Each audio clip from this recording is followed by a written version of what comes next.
আল্লাহ রসুল কতটা রোমান্টিক ছিলেন, কতটা তার স্ত্রীদের সাথে তার রোমান্টিকতা ছিল।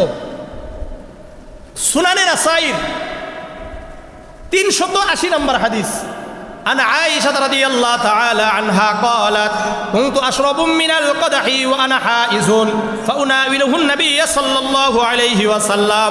আয়েশা রাদিয়াল্লাহু তাআলা আনহা বলছেন, আমি হায়েজরত অবস্থায়, হায়েজরত অবস্থায় বোঝেন তো, মাসিক অবস্থায় আমি একটি গ্লাসে পানি পান করলাম। কি করছেন? গ্লাসে পানি পান করেছি।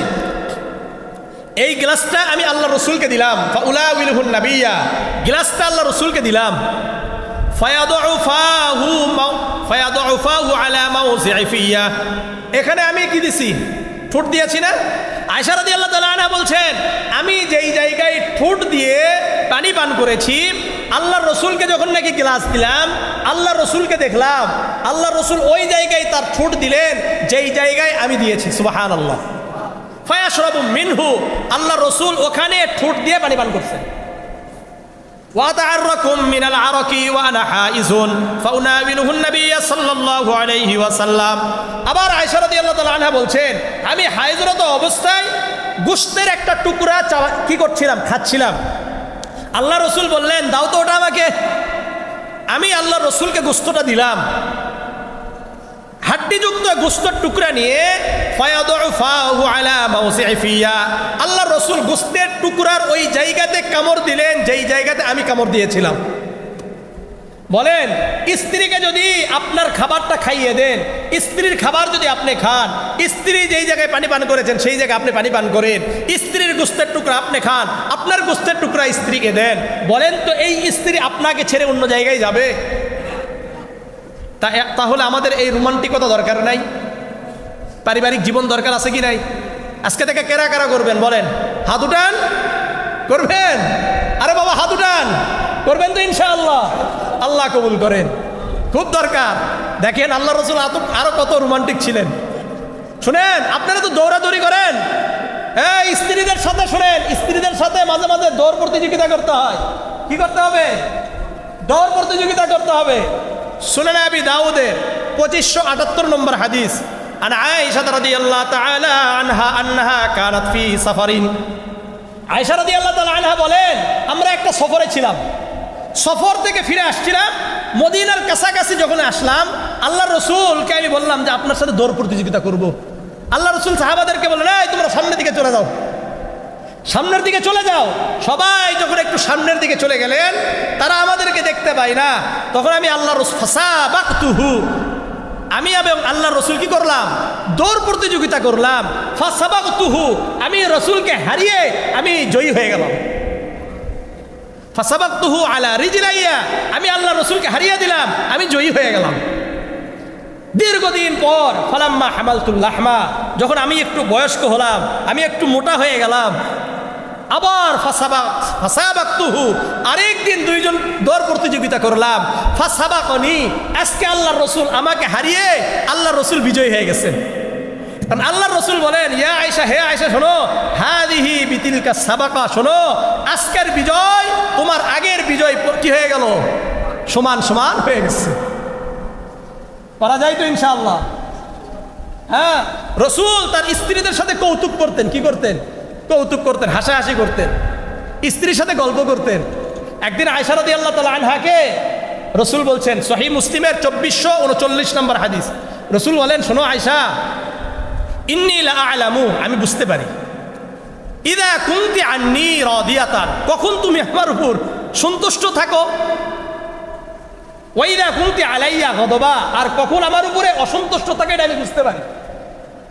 এখন আমি বললাম, মিন আইনা তারিফু কাযালিকা যালিকা ইয়া রাসূলুল্লাহ, আপনি কিভাবে বুঝেন আমি সন্তুষ্ট আছি, আমি অসন্তুষ্ট আছি?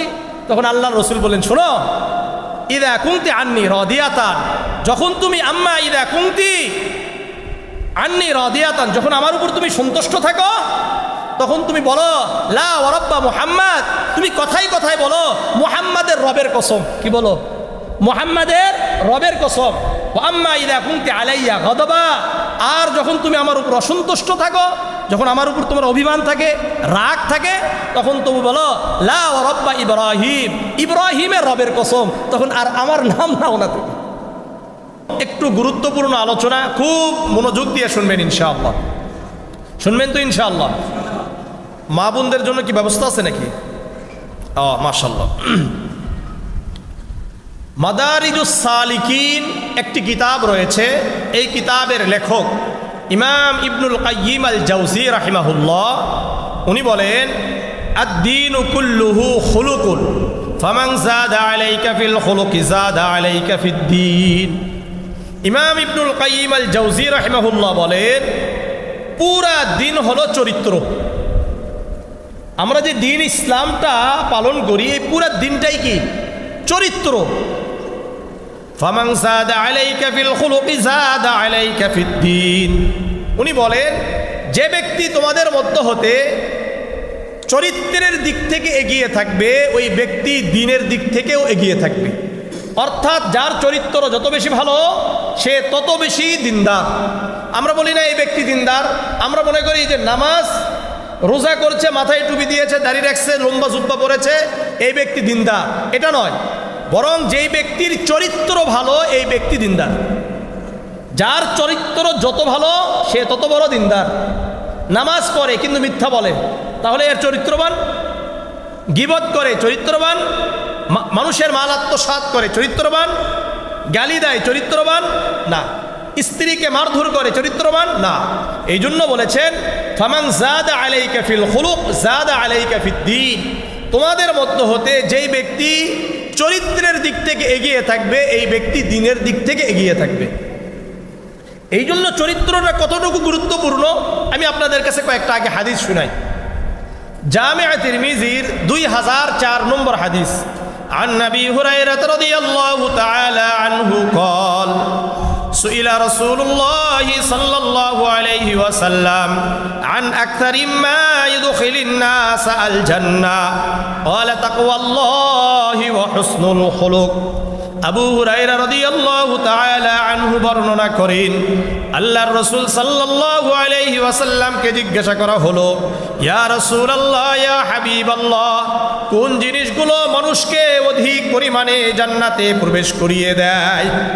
কোন জিনিসগুলো মানুষকে অধিক পরিমাণে জান্নাতে প্রবেশ করাবে? আল্লাহর রাসূল বললেন তাকওয়াল্লাহি ওয়া হুসনুল খুলুক। 1 নম্বর আল্লাহ ভীতি, 2 নম্বর হলো উত্তম চরিত্র। 1 নম্বর আল্লাহ ভীতি, যে যত বেশি আল্লাহকে ভয় করবে এই ব্যক্তি জান্নাতি। কেউ দেখে না, দেখেন কে? আমি মিথ্যা বলি, কেউ জানে না, জানেন কে? আমি ঘুষের টাকা, সুদের টাকা, মানুষের মাল আত্মসাৎ করি, কেউ না দেখলেও দেখেন কে? এইটা যদি আমার আপনার ভিতরে চলে আসে, এর নাম হলো তাকওয়া। এর নাম কি? তাকওয়া। ওয়া হুসনুল খুলুক, উত্তম চরিত্র। আর 2 নাম্বার উত্তম চরিত্র। এই 2টা জিনিস আমাদেরকে অধিক পরিমাণে জান্নাতে প্রবেশ করাবে। ওয়ান আকসারি মা ইউদখিলিন নাস আন-নার। আল্লাহর রাসূলকে জিজ্ঞাসা করা হলো, ইয়া রাসূলুল্লাহ, ইয়া হাবিবাল্লাহ, কোন জিনিসগুলো মানুষকে অধিক পরিমাণে জাহান্নামে প্রবেশ করাবে? আল্লাহর রাসূল বললেন আল ফামু ওয়াল ফারজ। 1 নম্বর হলো জিহ্বা, আর 2 নম্বর হলো যৌনাঙ্গ। 1 নম্বর জিহ্বা, আর 2 নাম্বার হলো যৌনাঙ্গ। মানুষ মিথ্যা বলে কি দিয়ে? গীবত করে কি দিয়ে? গালি দেয় কি দিয়ে? জিহ্বা। এগুলো দিয়ে, সব জিহ্বা দিয়ে, সব কিছু কি হয়? অন্যায় কথা বলে কি দিয়ে? জিহ্বা দিয়ে। আর 2 নাম্বার হলো যৌনাঙ্গ। জিনা করে কি দিয়ে? যৌনাঙ্গ দিয়ে না? এই 2টা মানুষকে অধিক পরিমাণে জাহান্নামে প্রবেশ করায়। এই জন্য রাসূলুল্লাহর আরেকটি হাদিস সহিহ বুখারীর 6474 নম্বর হাদিস। عن سهل بن سعد الساعدي رضي الله تعالى عنه قال قال رسول الله صلى الله عليه وسلم من يزمن لي ما بين لحييه وما بين رجليه أضمن له الجنة। আল্লাহর রাসূল সাল্লাল্লাহু আলাইহি ওয়াসাল্লাম বলেন, যে ব্যক্তি আমার জন্য 2টি জিনিসের দায়িত্ব গ্রহণ করবে। কয়টি জিনিসের? বলেন, সবাই বলেন।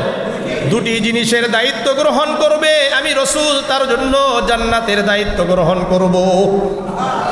তোমরা আমার জন্য দুটি জিনিসের দায়িত্ব গ্রহণ করো, আমি রসুল তোমাদের জন্য জান্নাতের দায়িত্ব গ্রহণ করব। দুটি জিনিস কি? মা বাইনা লিহিয়াইহি, এক নম্বর জিহবা, এক নম্বর কি? জিহবা। আর দ্বিতীয় নম্বর ওমা বাইনা রিজলাইহি, আর দুই নম্বর হলো যৌনাঙ্গ। এই দুটো জিনিসের হেফাজত যদি আমরা করতে পারি আমরা জান্নাতি। বুঝে আসছে? এই জন্য উত্তম চরিত্র, আর উত্তম চরিত্র হলে আমার জিহবাও হেফাজত থাকবে, আমার যৌনাঙ্গও হেফাজত থাকবে। যার চরিত্র খারাপ সেই তো কি করে? এই ব্যভিচারে লিপ্ত হয়, ওই ব্যক্তি তো মিথ্যা বলে, ওই ব্যক্তি তো গীবত করে। জামিআ তিরমিজির 1993 নম্বর হাদিস, عن أنس بن مالك رضي الله تعالى عنه قال قال رسول الله صلى الله عليه وسلم من ترك الكذب هو باطل بني له في ربز الجنة। আনাস ইবনে মালিক রাদিয়াল্লাহু তাআলা আনহু বর্ণনা করেন, আল্লাহর রাসূল সাল্লাল্লাহু আলাইহি ওয়াসাল্লাম বলেন, যে ব্যক্তি জঘন্য মিথ্যা খেয়ে ছেড়ে দেয়, ওই ব্যক্তির জন্য জান্নাতের পার্শ্বে একটি বালাখানা তৈরি করা হয়। আমরা যদি কেউ যদি মিথ্যা না বলে, কি মিথ্যা কথা না বলে, তাহলে ওই ব্যক্তির জন্য জান্নাতের বিশাল জান্নাত, এই জান্নাতের সাইডে একটা প্রাসাদ তৈরি করা হবে। ওমান তারাকাল মিরা ওয়া মুহিক্কুন বুনিয়া লাহু ফি ওয়াসতিহা, আর যে ব্যক্তি তর্ক বিতর্ককে এড়িয়ে যাবে, সে জানে আমি সত্যের উপরে প্রতিষ্ঠিত। অর্থাৎ আমাদের মধ্যে অনেক সময় আছে না যে আমি সত্যের উপর প্রতিষ্ঠিত আছি। কিসের উপরে? সত্যের উপর প্রতিষ্ঠিত, কিন্তু দেখা যাচ্ছে যে এটা নিয়ে কথা বেশি বলতে গেলে কি হবে? তর্ক বিতর্ক হবে, ঝগড়া বিবাদ তৈরি হয়ে যাবে। এই ব্যক্তি যদি বলে ঠিক আছে ভাই, তোমারটা তুমি নিয়ে থাকো, আমারটা আমি নিয়ে থাকি, হক যেটা সেটা আমি বলেছি, বাকি তোমরা যদি মানো আলহামদুলিল্লাহ, না মানলে আমার করার কিছু নাই। কিন্তু আমরা যদি এই তর্ক বিতর্ককে কি এড়িয়ে যাই, তাকে গালি দিলাম না, কিছু করলাম না, তর্ক করলাম না, রসুল বলেন এই ব্যক্তির জন্য জান্নাতের মাঝে একটা বালাখানা তৈরি করা হবে। ওমান হাসানা খুলুকাহু বুনিয়া লাহু ফি আলাহা, আর যে ব্যক্তি নিজের চরিত্রকে সুন্দর করলো, চরিত্র সুন্দর করে, বুনিয়া লাহু ফি আলাহা, ওই ব্যক্তির জন্য জান্নাতের উঁচু জায়গায় একটা প্রাসাদ তৈরি করা হবে। তাহলে উত্তম চরিত্র যদি আমরা গঠন করতে পারি, আমার আপনার জন্য জান্নাতের উঁচু জায়গাতে বালাখানা হবে। তাহলে দরকার আছে কি নাই? তাহলে আমাদের চরিত্র সুন্দর করা দরকার। বলেন তো, পৃথিবীতে শ্রেষ্ঠ চরিত্রের অধিকারী কে ছিলেন? আমার আপনার নবী মুহাম্মাদুর রাসূলুল্লাহ সাল্লাল্লাহু আলাইহি ওয়াসাল্লাম। আমাদের নবীর ব্যাপারে হাসান বিন সাবিত আল আনসারী রাদিয়াল্লাহু তাআলা আনহু কবি ছিলেন। কি ছিলেন? কবি ছিলেন। ওনার একটি উক্তি আল বেদায়া ওয়ান নিহায়ার 6 নম্বর খণ্ডের 34 নম্বর পৃষ্ঠাতে উল্লেখ করা হয়েছে। উনি রসুল সম্পর্কে বলেন, আহসানুম মিন কালাম তারাকাতু আইনি, আপনার থেকে সুন্দর চরিত্রের অধিকারী আর কাউকে আমার দুই চোখ দেখে নাই। আপনার থেকে সুন্দর, আপনার থেকে উত্তম চরিত্রের অধিকারী কোনো ব্যক্তিকে আমার দুই চোখ দেখে নাই। ওয়াজমালুম মিন কালাম তালিদিন নিসাউ, আপনার থেকে সৌন্দর্যের অধিকারী পৃথিবীতে কোনো নারী কোনো সন্তানকে জন্ম দেয় নাই। আমার আপনার নবী এত সুন্দর ছিলেন যে পৃথিবীতে কোনো নারী এরকম কোনো মানুষকে জন্ম দেয় নাই। খুলিকতা মুবাররাআম মিন কুল্লি আইবিন, আপনাকে সকল প্রকার দুষ্টটি মুক্ত করেই সৃষ্টি করা হয়েছে। আপনার কোনো দোষ নাই, আপনি দুষ্টুটি মুক্ত। কান্নাকা কদ খুলিকতা কামা তাশাউ, মনে হয় আপনি যেমনটি চেয়েছেন আপনাকে আল্লাহ তেমন করেই সৃষ্টি করেছেন।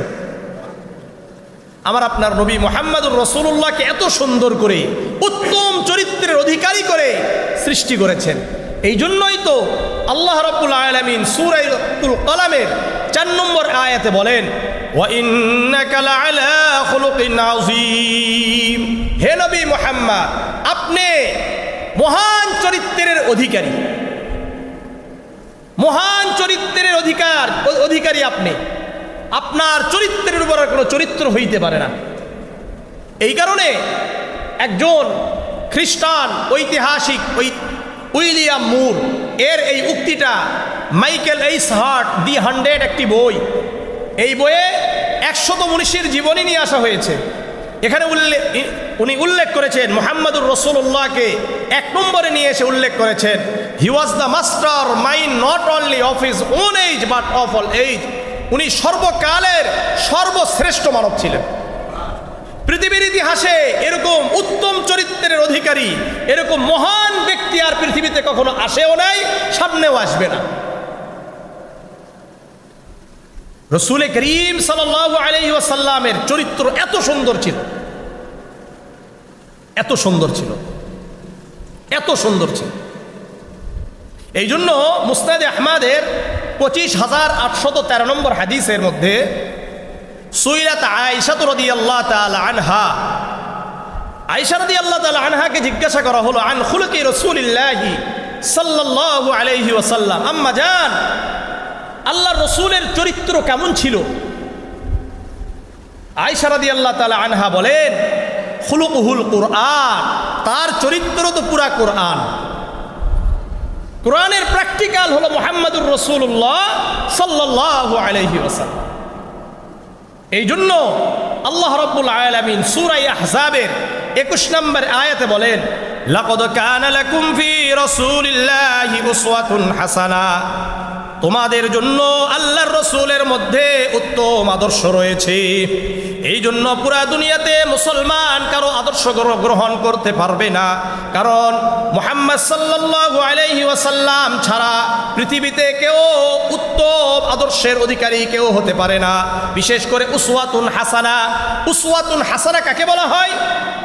যার চরিত্রের ভিতরে কখনো কোনো ভুল হয় নাই, যার আদর্শ ভিতরে পৃথিবীতে মানব জীবনের প্রতিটি কাজ, প্রতিটা দিক উপস্থাপিত হতে হবে, এই ব্যক্তিকে বলা হয় উসওয়াতুন হাসানা, ওই আদর্শকে বলা হয় উসওয়াতুন হাসানা। এই জন্য কোনো নবী এবং রসুলকে উসওয়াতুন হাসানা বলা হয় নাই। কেন? সকল নবী এবং রসুলের জীবনীর ভিতরে মানবীয় সকল জীবন অর্থাৎ যত দিক রয়েছে, যত ক্ষেত্র রয়েছে, সব ক্ষেত্র সকল নবী এবং রসুলদের মধ্যে পাওয়া যায় না।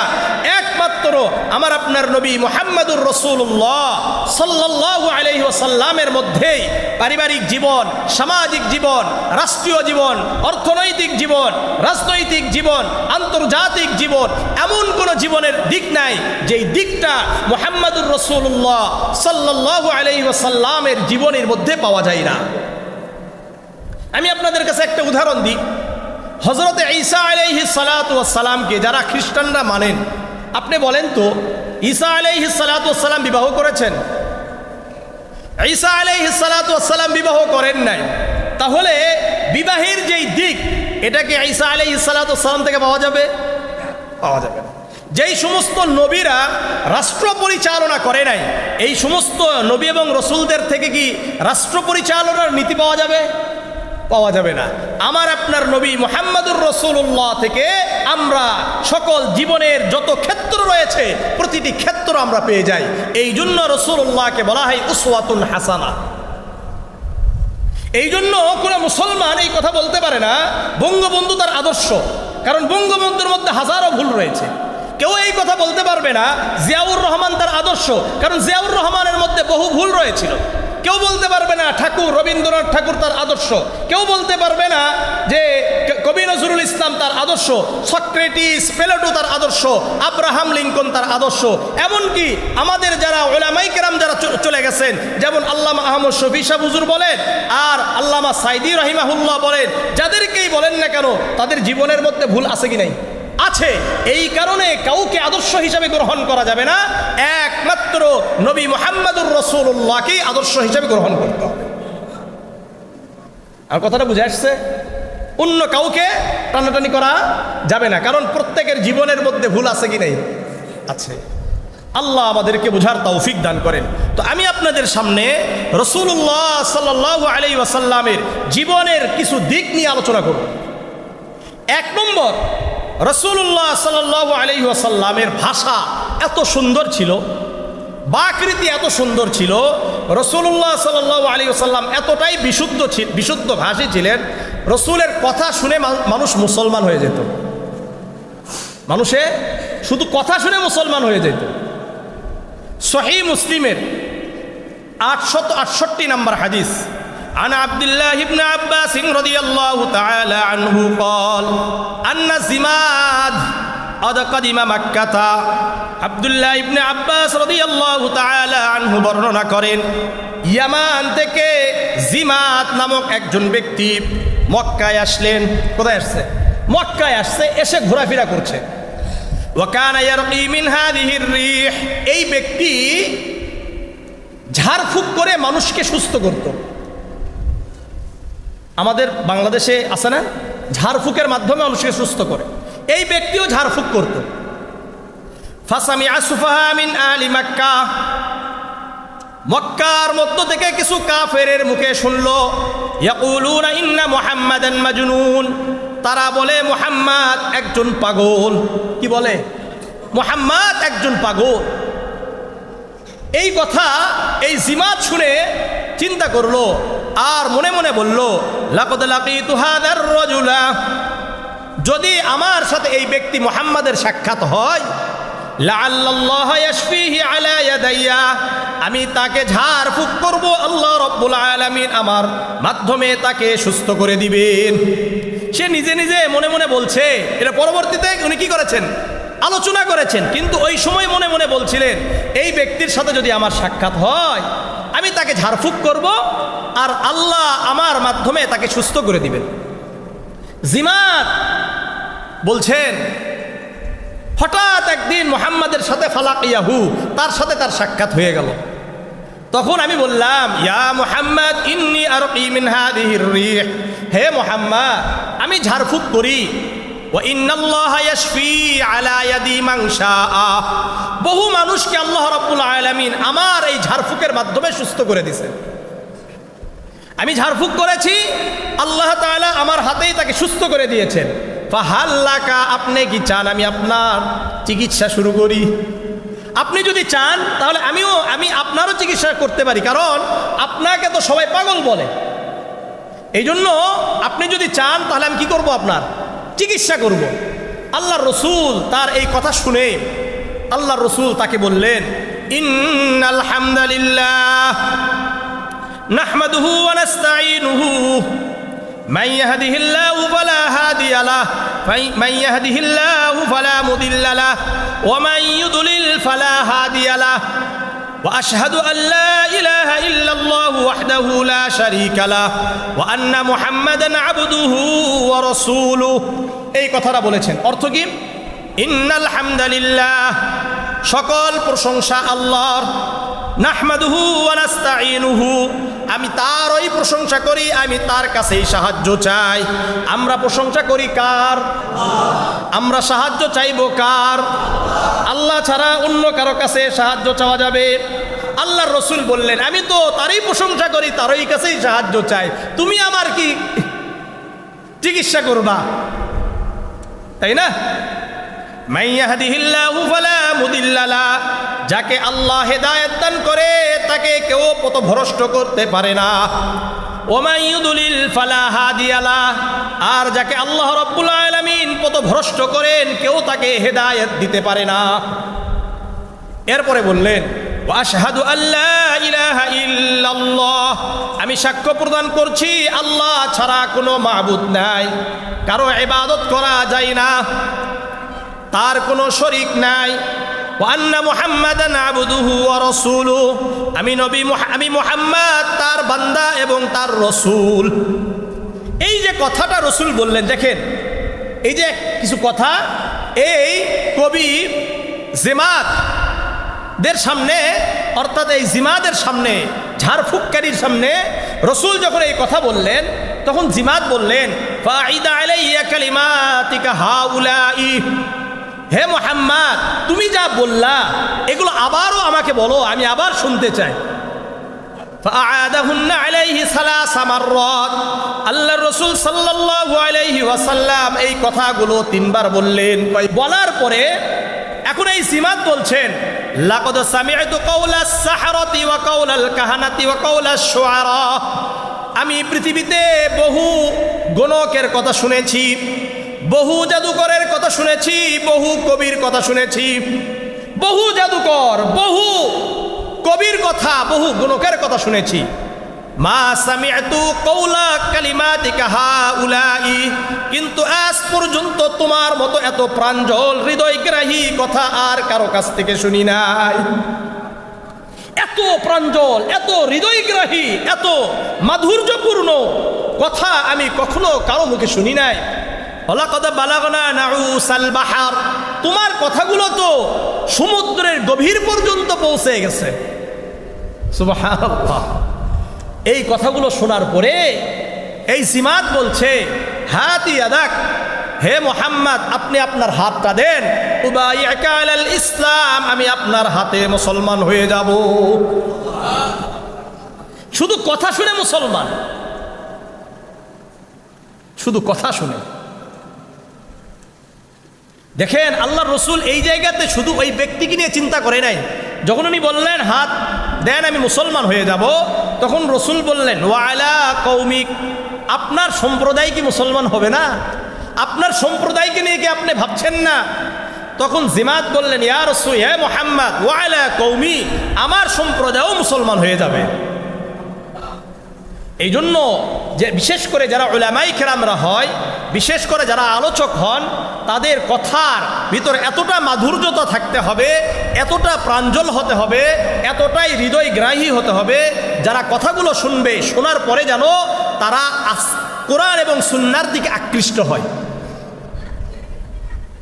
সুনানে আবি দাউদের 4000,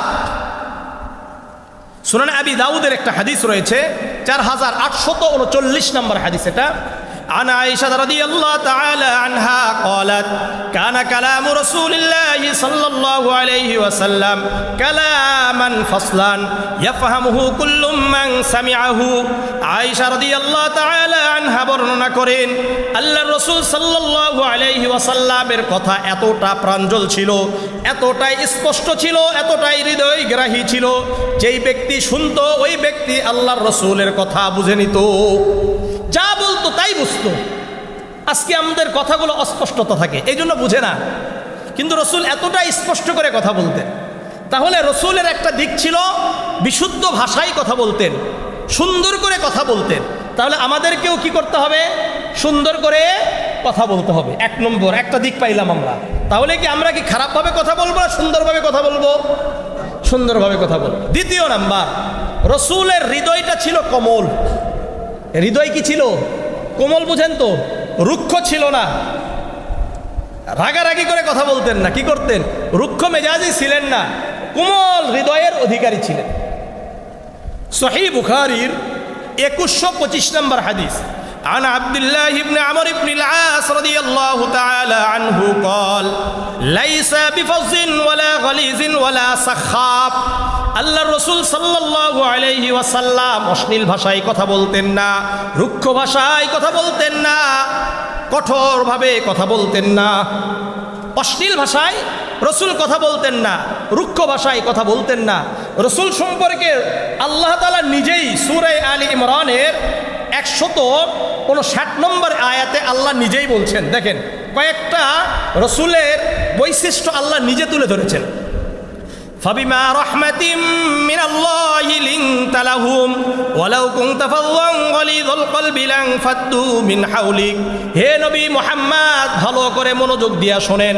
ফাবিমা রাহমাতিম মিনাল্লাহি লিনতা লাহুম, আল্লাহ তাআলার অনুগ্রহে আপনি কোমল হৃদয়ের অধিকারী ছিলেন।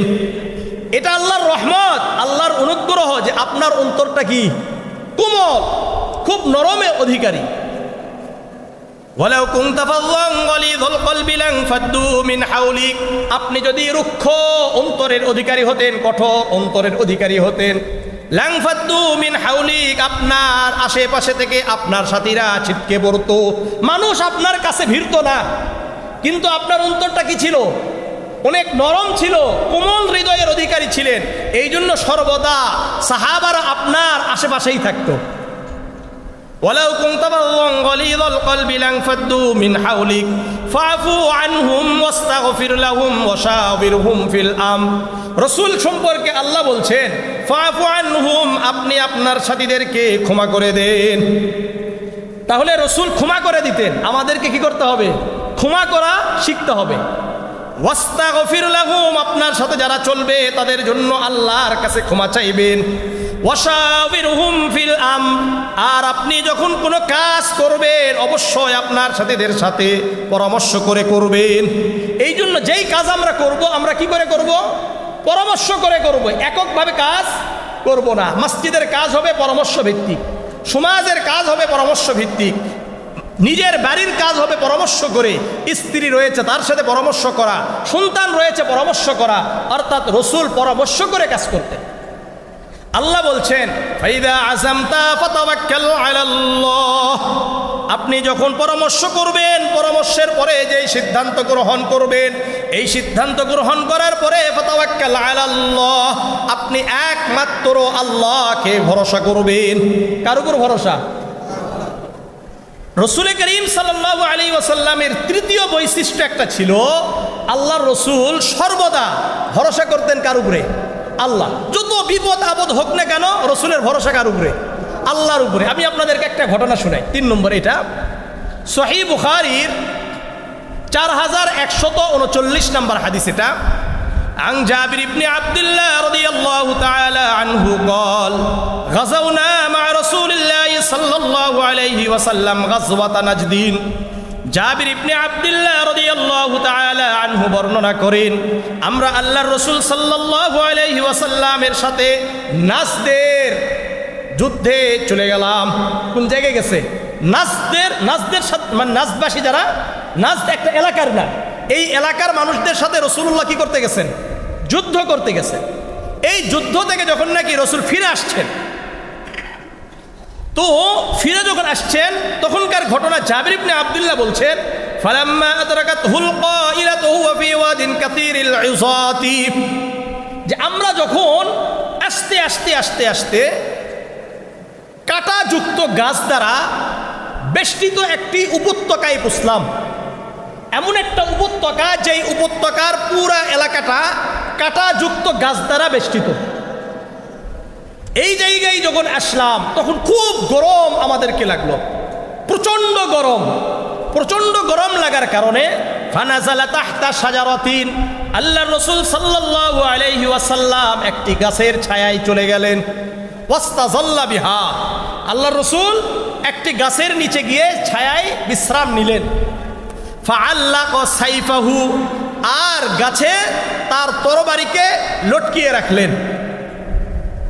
ফাতাফাররাকান নাস ফিশ শাজারাতি ইস্তাযিল্লুন, লোকেরা সাহাবায়ে কেরাম রাদিয়াল্লাহু তাআলা আনহুম আজমাইন বিভিন্ন গাছের ছায়ায় গিয়ে বিশ্রাম নিলেন। জাবির ইবনে আব্দুল্লাহ রাদিয়াল্লাহু তাআলা আনহু বলছেন ফাবাইনা নাহনু কাযালিক, এইভাবে আমরা ছিটিয়ে বিভিন্ন গাছের ছায়ায় আশ্রয় গ্রহণ করলাম। ইজদাআনা রাসূলুল্লাহ সাল্লাল্লাহু আলাইহি ওয়াসাল্লাম, হঠাৎ আল্লাহর রাসূল বললেন হে আমার সাহাবারা আসো। হঠাৎ আল্লাহর রাসূল বললেন হে আমার সাহাবারা আসো। ফাজিনা ফাইযা আরাবিয়ুন কাঈদুন বাইনা ইয়াদাইহি, আমরা আল্লাহর রাসূল সাল্লাল্লাহু আলাইহি ওয়াসাল্লামের ডাক শুনে সঙ্গে সঙ্গে দৌড় দিয়ে আল্লাহর রাসূলের কাছে এসে দেখলাম একজন গ্রাম্য ব্যক্তি আল্লাহর রাসূলের সামনে বসে আছে। এসে দেখে কি একজন গ্রাম্য ব্যক্তি আল্লাহর রাসূলের সামনে বসে আছে। এখন আল্লাহর রাসূল বলছেন ইন্না হাযা আতানি ওয়া আনা নাইমুন ফাখতারাতা সাইফি, এই ব্যক্তি, আমি যখন ঘুমন্ত অবস্থায় ছিলাম এই ব্যক্তি আমার কাছে আসছে, এসে আমার তরবারিটা উঁচিয়ে ধরেছে। আমি ঘুমায় আছি, এই ব্যক্তি এসে আমার তরবারিটা নিয়েছে, নিয়ে কি করছে? উঁচিয়ে ধরে আছে। হুয়া কাইমুন আলা রাসি ফাস্তাইকাসতু হুয়া কাইমুন আলা রাসি মুখতারিতুন সুলতান, আল্লাহ রসুল সাল্লাল্লাহু আলাইহি ওয়াসাল্লাম বলছেন, যখন আমি জাগ্রত হলাম, জাগ্রত হওয়ার সঙ্গে সঙ্গে দেখতে পাইলাম আমার মাথার উপরে এই ব্যক্তি আমার তরবারি ধরে বসে আছে, দাঁড়িয়ে আছে। আল্লাহ রসুল তাকায় দেখে এই ব্যক্তি আমার তরবারি নিয়ে দাঁড়িয়ে আছে, আর বলে মাইয়ামনাউকা মিন্নি, কে আপনাকে আমার থেকে বাঁচাবে আজকে? আল্লাহ রসুলকে কি বলেছে? আমার হাত থেকে আপনাকে কে বাঁচাবে? আল্লাহ রসুল তো শুয়ে আছেন, এখন কি বলে? আমার হাত থেকে আপনাকে কে বাঁচাবে? আল্লাহ রসুল বললেন আল্লাহ। কি বলছেন? আল্লাহ। ফাশামাহু, সঙ্গে সঙ্গে ওই তরবারিটা হাত থেকে পড়ে গেছে। ওয়ালাম ইউআকিবহু রাসূলুল্লাহ সাল্লাল্লাহু আলাইহি ওয়াসাল্লাম, আল্লাহর রসুল কিন্তু এই ব্যক্তিকে শাস্তি দেয় নাই, কিন্তু এই ব্যক্তি আল্লাহর রসুলের এই চরিত্র দেখে মুসলমান হয়ে গেছে। এরকম একটা বিপদের সময় আমরা কি আল্লাহ বলতে পারি? এই জন্য আমাদের জীবনের প্রতিটি ক্ষেত্রে সর্বদা ভরসা থাকবে কার উপরে? মাইন্ডসেটটা এমন থাকবে যে সর্বদা আমরা ভরসা করব কার উপরে? আল্লাহর উপর। আল্লাহ ছাড়া অন্য কারো উপর আমাদের ভরসা থাকবে না। তাহলে 3 নম্বর দিক হলো সর্বদা ভরসা থাকবে কার উপরে? আল্লাহর উপর। 4 নম্বর, রসুল করিম সাল্লাল্লাহু আলাইহি ওয়াসাল্লাম সত্যবাদী ছিলেন, কখনো মিথ্যা বলতেন না। সহিহ বুখারীর 4971 নম্বর হাদিস, عن عبد الله بن عباس رضي الله تعالى عنه قال لما نزلت وأنذر عشيرتك الأقربين, আব্দুল্লাহ ইবনে আব্বাস রাদিয়াল্লাহু তাআলা আনহু বর্ণনা করেন, যখন আল্লাহর রাসূল সাল্লাল্লাহু আলাইহি ওয়াসাল্লামের উপর কোরআনের আয়াত অবতীর্ণ হলো, ওয়ানদির আশীরাতাকাল আকরাবিন, আপনি আপনার নিকট আত্মীয়দেরকে সতর্ক করুন, তাদেরকে বলেন যদি আল্লাহর বিধান মেনে নেয়, আল্লাহকে মেনে নেয়, আপনাকে যদি নবী মুহাম্মদ হিসেবে, রসুল হিসেবে মেনে নেয়, তাহলে তারা জাহান্নাম থেকে মুক্ত হয়ে জান্নাতে চলে যাবে। আপনার যারা নিকট আত্মীয় আছে এদেরকে সতর্ক করেন, এদেরকে ভালো কাজ করতে বলেন, এদেরকে মিথ্যা থেকে সরে আসতে বলেন, এদেরকে মূর্তি পূজা থেকে সরে আসতে বলেন। আল্লাহ রাসূল সাল্লাল্লাহু আলাইহি ওয়াসাল্লামের উপর যখন এই আয়াত অবতীর্ণ হলো, ফাখরাজান নবিয়্যু সাল্লাল্লাহু আলাইহি ওয়াসাল্লাম, আল্লাহর রাসূল ঘর থেকে বের হয়ে আসলেন, হাত্তা সাইদা সাফা, সাফা মারওয়া পাহাড় আছে না মক্কায়, সাই করা হয়, এই সাফা পাহাড়ে আল্লাহর রাসূল দাঁড়ালেন। ফাহাতাফা, আল্লাহর রাসূল উচ্চ স্বরে বললেন ইয়া সাবাহা। এটা আরবদের একটা কথা, এটা একটা রীতিনীতি যে যখন নাকি কাউকে সতর্ক করতে চায় তখন ইয়া সাবাহা বলে হে ইয়া সাবাহা। যখন এই কথা বললেন, ফাকালু মান হাযা, তখন মক্কাবাসীরা বলল কি হয়েছে, এ কি বলতে চায়? তারা উপস্থিত হলো, উপস্থিত যখন হলেন তখন আল্লাহর রাসূল বললেন আরাআইতুম ইন আখবারতুকুম আন্না খাইলান তাখরুজু মিন সাফহি হাযাল জাবাল, আমি যদি তোমাদেরকে বলি এই পাহাড়ের পাদদেশে অশ্বারোহী একটি সৈন্যবাহিনী উপস্থিত, তোমাদের উপর এখনই তোমাদের উপর আক্রমণ চালাবে। আমি যদি তোমাদেরকে বলি এই যে পাহাড়, এই পাহাড়ের পাদদেশে অশ্বারোহী সৈন্যবাহিনী উপস্থিত রয়েছে, তোমাদেরকে যে কোনো মুহূর্তে তোমাদের উপর আক্রমণ চালাবে, আকুনতুম মুসাদ্দিকিয়া, তোমরা কি আমাকে সত্যবাদী হিসাবে গ্রহণ করবা? তোমরা কি আমার এই কথাকে সত্য মনে করবা? তখন মক্কার কাফেররা কি বলেছিলেন জানেন? মক্কার কাফেররা বলে মা জাররাবনা আলাইকা কাযিবান, তোমার ব্যাপারে মিথ্যার অভিজ্ঞতা আমাদের নাই, অর্থাৎ তুমি কখনো আমাদের সামনে মিথ্যাই বলো নাই, তুমি কখনো আমাদের সামনে তো মিথ্যাই বলো নাই, তাহলে আমরা তোমাকে মিথ্যাবাদী মনে করব কেন? অর্থাৎ আল্লাহ রসুল কখনোই মিথ্যা বলেন নাই, অথচ আমাদের কথাই কথাই মিথ্যা, আমরা বলাই মিথ্যা, এমনকি ওয়াজ মাহফিলে বসেও আমরা মিথ্যা বলি, মসজিদে এসেও মিথ্যা বলি। এই যে মিথ্যা, অথচ আল্লাহ রসুলের পুরা জীবনের ভিতরে কোনো মিথ্যাই ছিল না। এই জন্য মিথ্যা থেকে আমাদেরকে বাঁচতে হবে।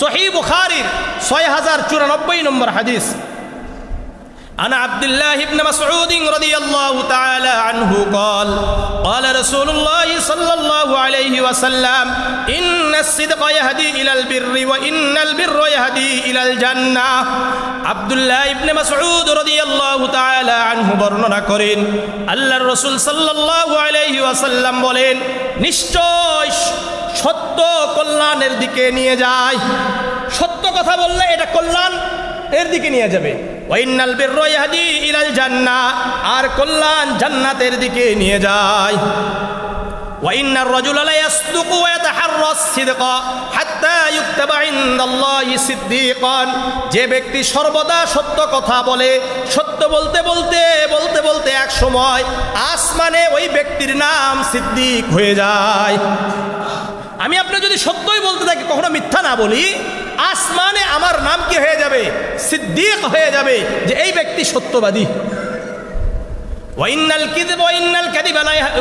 কাযিবা ইয়াহদি ইলাল ফুজুর ওয়াইন্নাল ফুজুরা ইয়াহদি ইলান নার আর মিথ্যা ও কল্যাণের দিকে নিয়ে যায় খারাপের দিকে নিয়ে যায় পাপের দিকে নিয়ে যায় আর পাপ জাহান্নাম পর্যন্ত পৌঁছে দেয় একজন ব্যক্তি যদি মিথ্যা বলে এই মিথ্যা আরেকটা মিথ্যা এইভাবে 100টা মিথ্যা বললেও মিথ্যা আর শেষ হয় না ওয়াইন্নার রাজুলা লা ইয়াকযিবু ওয়া ইয়াতাহাররাল কাযিবা হাত্তা ইউকতাবা ইনদাল্লাহি কাযযাবান যে ব্যক্তি সর্বদা মিথ্যা বলতে থাকে ওই ব্যক্তি একসময় আসমানে মিথ্যা বলে তার নাম হয়ে যায় আসমানে কারো নাম সিদ্দিক আর কারো নাম কাযযাব এখন আমরা কি সিদ্দিক হতে চাই না কাযযাব হতে চাই কারা কারা সিদ্দিক হতে চান তো ইনশাআল্লাহ হ্যাঁ সিদ্দিক হতে হবে সত্যর এত গুরুত্ব মুসনাদে আহমদের 22,757 নম্বর হাদিস এটা عن عبادة بن الصامت رضي الله تعالى عنه قال قال رسول الله صلى الله عليه وسلم اسمنوا لي ستا من أنفسكم أزمن لكم الجنة উবাদা ইবনে সামিত রাদিয়াল্লাহু তাআলা আনহু বর্ণনা করেন আল্লাহর রাসূল সাল্লাল্লাহু আলাইহি ওয়াসাল্লাম বলেন তোমরা যদি আমার জন্য 6টি জিনিসের দায়িত্ব গ্রহণ করো কয়টা জিনিসের 6টা জিনিসের দায়িত্ব গ্রহণ করো আমি নবী তোমাদের জন্য জান্নাতের দায়িত্ব গ্রহণ করব 6টা জিনিসের দায়িত্ব গ্রহণ করতে হবে 1 নম্বর উসদুকু ইযা হাদাসতুম যখন কথা বলবে সত্য বলবা 1 নম্বর কি বলেন সত্য কথা বলতে হবে 2 নম্বর ওয়াউফু ইযা ওয়া'আদতুম ওয়াদা করলে ওয়াদা পূর্ণ করবে আমাদের মধ্যে কি আছে দোস্ত 2000 টাকা দাও আগামী শুক্রবারে দিব এই শুক্রবার আসলে মনে করলেন মোবাইলও বন্ধ এলাকায় নাই আছে কি নাই অথচ আমি ওয়াদা করেছি ওয়াউফু ইযা ওয়া'আদতুম আল্লাহর রাসূল বললেন তোমরা যখন ওয়াদা করো ওয়াদা পূর্ণ করো 3 নম্বর ওয়া'আদু ইযা উতুমিনতুম তোমাদের কাছে আমানত রাখা হলে আমানত আদায় করে দাও মসজিদের টাকা আমানত আছে কি নাই মাহফিলের টাকা আমানত আছে এটাও খেয়ে দেয় শেষ এরকম আছে না আল্লাহ আমাদেরকে হেফাজত করেন 3 নম্বর ওয়াহফাদু ফুরুজাকুম যৌনাঙ্গের হেফাজত করো 5 নম্বর উদ্দু আবসারাকুম দৃষ্টির হেফাজত করো কিসের মোবাইলে আমাদের দৃষ্টির হেফাজত থাকে না আর 6 নম্বর কুফু আইদিয়াকুম অন্যায় থেকে হাতকে বিরত রাখো চাঁদাবাজি থেকে হাতকে বিরত রাখতে হবে সুদের টাকা নেওয়া থেকে হাতকে বিরত রাখতে হবে ঘুষের টাকা নেওয়া থেকে হাতকে বিরত রাখতে হবে অন্যায়ভাবে ভোট দেওয়া থেকেও হাতকে বিরত রাখতে হবে কি না এগুলো অন্যায় না অন্যায় থেকে আপনার হাতকে বিরত রাখতে হবে কি বলেন তাই না এই 6টা জিনিস আমার সাথে বলেন তো 6টা 1 নম্বর কথা বলবো সত্য বলবো ওয়াদা করলে ওয়াদা পূরণ করব 3 নম্বর আমানত আদায় করব যৌনাঙ্গের হেফাজত করব দৃষ্টির হেফাজত করব অন্যায় জায়গা থেকে আমাদের হাতকে হেফাজত করব অন্যায়ভাবে সিগনেচার করা যাবে না আল্লাহ আমাদেরকে বোঝার তৌফিক দান করেন আরেকটা হাদিস বলি সত্যের উপরে মুসনাদে আহমদের 6652 নম্বর হাদিস عن عبد الله بن عمر رضي الله تعالى عنه قال قال رسول الله صلى الله عليه وسلم أربع إذا كن فيك فلا عليك ما فاتك من الدنيا حفظ أمانة وصدق حديث وحسن خليقة وعفة في طعمة আব্দুল্লাহ ইবনে আমর রাদিয়াল্লাহু তাআলা আনহু বর্ণনা করেন আল্লাহর রাসূল সাল্লাল্লাহু আলাইহি ওয়াসাল্লাম বলেন যে ব্যক্তি চারটা বৈশিষ্ট্য গ্রহণ করতে পারবে কয়টা বৈশিষ্ট্য নিজেদের জীবনে যদি চারটা বৈশিষ্ট্য অর্জন করতে পারে আর কোনো যদি বৈশিষ্ট্য নাও থাকে ওই ব্যক্তি দুনিয়াতেও সফল আখিরাতেও সফল হয়ে যাবে কয়টা বৈশিষ্ট্য বলেন চারটা বৈশিষ্ট্য এক নম্বর হিফজু আমানাতিন আমানতের হেফাজত আমানতের কি হেফাজত দুই নম্বর ওয়াসিদকু হাদিসিন কথা হবে সত্য হবে তিন নম্বর হুসনু খলিকাতিন চরিত্র হবে উত্তম আর চার নম্বর ওয়াইফাতুন ফি তুমাতিন খাবার হবে হালাল বলেন তো কোনো ব্যক্তি যদি আমানতের খেয়ানত না করে সত্য কথা বলে চরিত্র যদি উত্তম হয়ে যায় আর হালাল খাবার খায় আর কোনো গুনাহ থাকতে পারে তার জীবনে এই জন্যই রাসূল বলেছেন কোনো ব্যক্তির মধ্যে যদি এই চারটা বৈশিষ্ট্য থাকে আর কোনো বৈশিষ্ট্য লাগবে না কথা বুঝে আসছে তাহলে আমরা কি সত্য কথা বলবো তো ইনশাআল্লাহ আমানত রক্ষা করবো তো ইনশাআল্লাহ আল্লাহ আমাদেরকে কবুল করেন রাসূল করিম সাল্লাল্লাহু আলাইহি ওয়াসাল্লামের আরেকটা বৈশিষ্ট্য ছিল রাসূল খুব ধৈর্যশীল ছিলেন রাসূল খুব কি ছিলেন ধৈর্যশীল ছিলেন দেখেন ধৈর্যশীল কেমন ধৈর্যশীল শোনেন ভালো করে সহিহ বুখারীর 6088 নম্বর হাদিস এগুলো আপনারা খুব নিজেদেরকে নিয়ে এখানে রাসূল কোন জায়গাগুলোতে ধৈর্য ধারণ করছেন আর আমাদের অবস্থাকে একটু চিন্তা করবেন عن أنس بن مالك رضي الله تعالى عنه قال كنت أمشي مع رسول الله صلى الله عليه وسلم আনাস ইবনে মালিক রাদিয়াল্লাহু তাআলা আনহু বলছেন একদিন আমি আল্লাহর রাসূলের সাথে রাস্তায় হাঁটছিলাম আল্লাহর রাসূলের সাথে কি রাস্তায় হেঁটে হেঁটে যাচ্ছিলাম ওয়া আলাইহি বুরদুন নাজরানিয়ুন হাশিয়াতুল গলিজুল হাশিয়াতি আল্লাহ রাসূল সাল্লাল্লাহু আলাইহি সাল্লামের সাথে যখন আমি হাঁটছিলাম তখন আল্লাহ রাসূলের গলা মুবারক দিয়ে শরীরে নাজরানি এমন একটা চাদর ছিল যেটা পারযুক্ত ছিল পারযুক্ত বুঝেন তো মনে হয় অর্থাৎ এগুলো কি বলে সুতো দিয়ে কাজ করা থাকে না এটাকে বলা হয় পারযুক্ত এই কারণে কিন্তু এগুলো যদি একটু ঘষা খায় কি হয় অনেক সময় আমাদের শরীরে সিল্কা উঠে যায় তাই না তো আল্লাহ রাসূল সাল্লাল্লাহু আলাইহি ওয়াসাল্লামের সাথে আমি হাঁটছি আল্লাহ রাসূলের গলাতে নাজরানি পারযুক্ত একটা চাদর ছিল হাঁটছি হাঁটছি ফাদরাকাহু আরাবিয়ুন হঠাৎ আল্লাহর রাসূল সাল্লাল্লাহু আলাইহি ওয়াসাল্লামের পিছ দিয়ে জাবাজা বিরিদাইহি জাবজাতান শাদীদা একজন গ্রাম্য ব্যক্তি পিছ থেকে এসে আল্লাহর রাসূল সাল্লাল্লাহু আলাইহি ওয়াসাল্লামের চাদর ধরে টান মারছে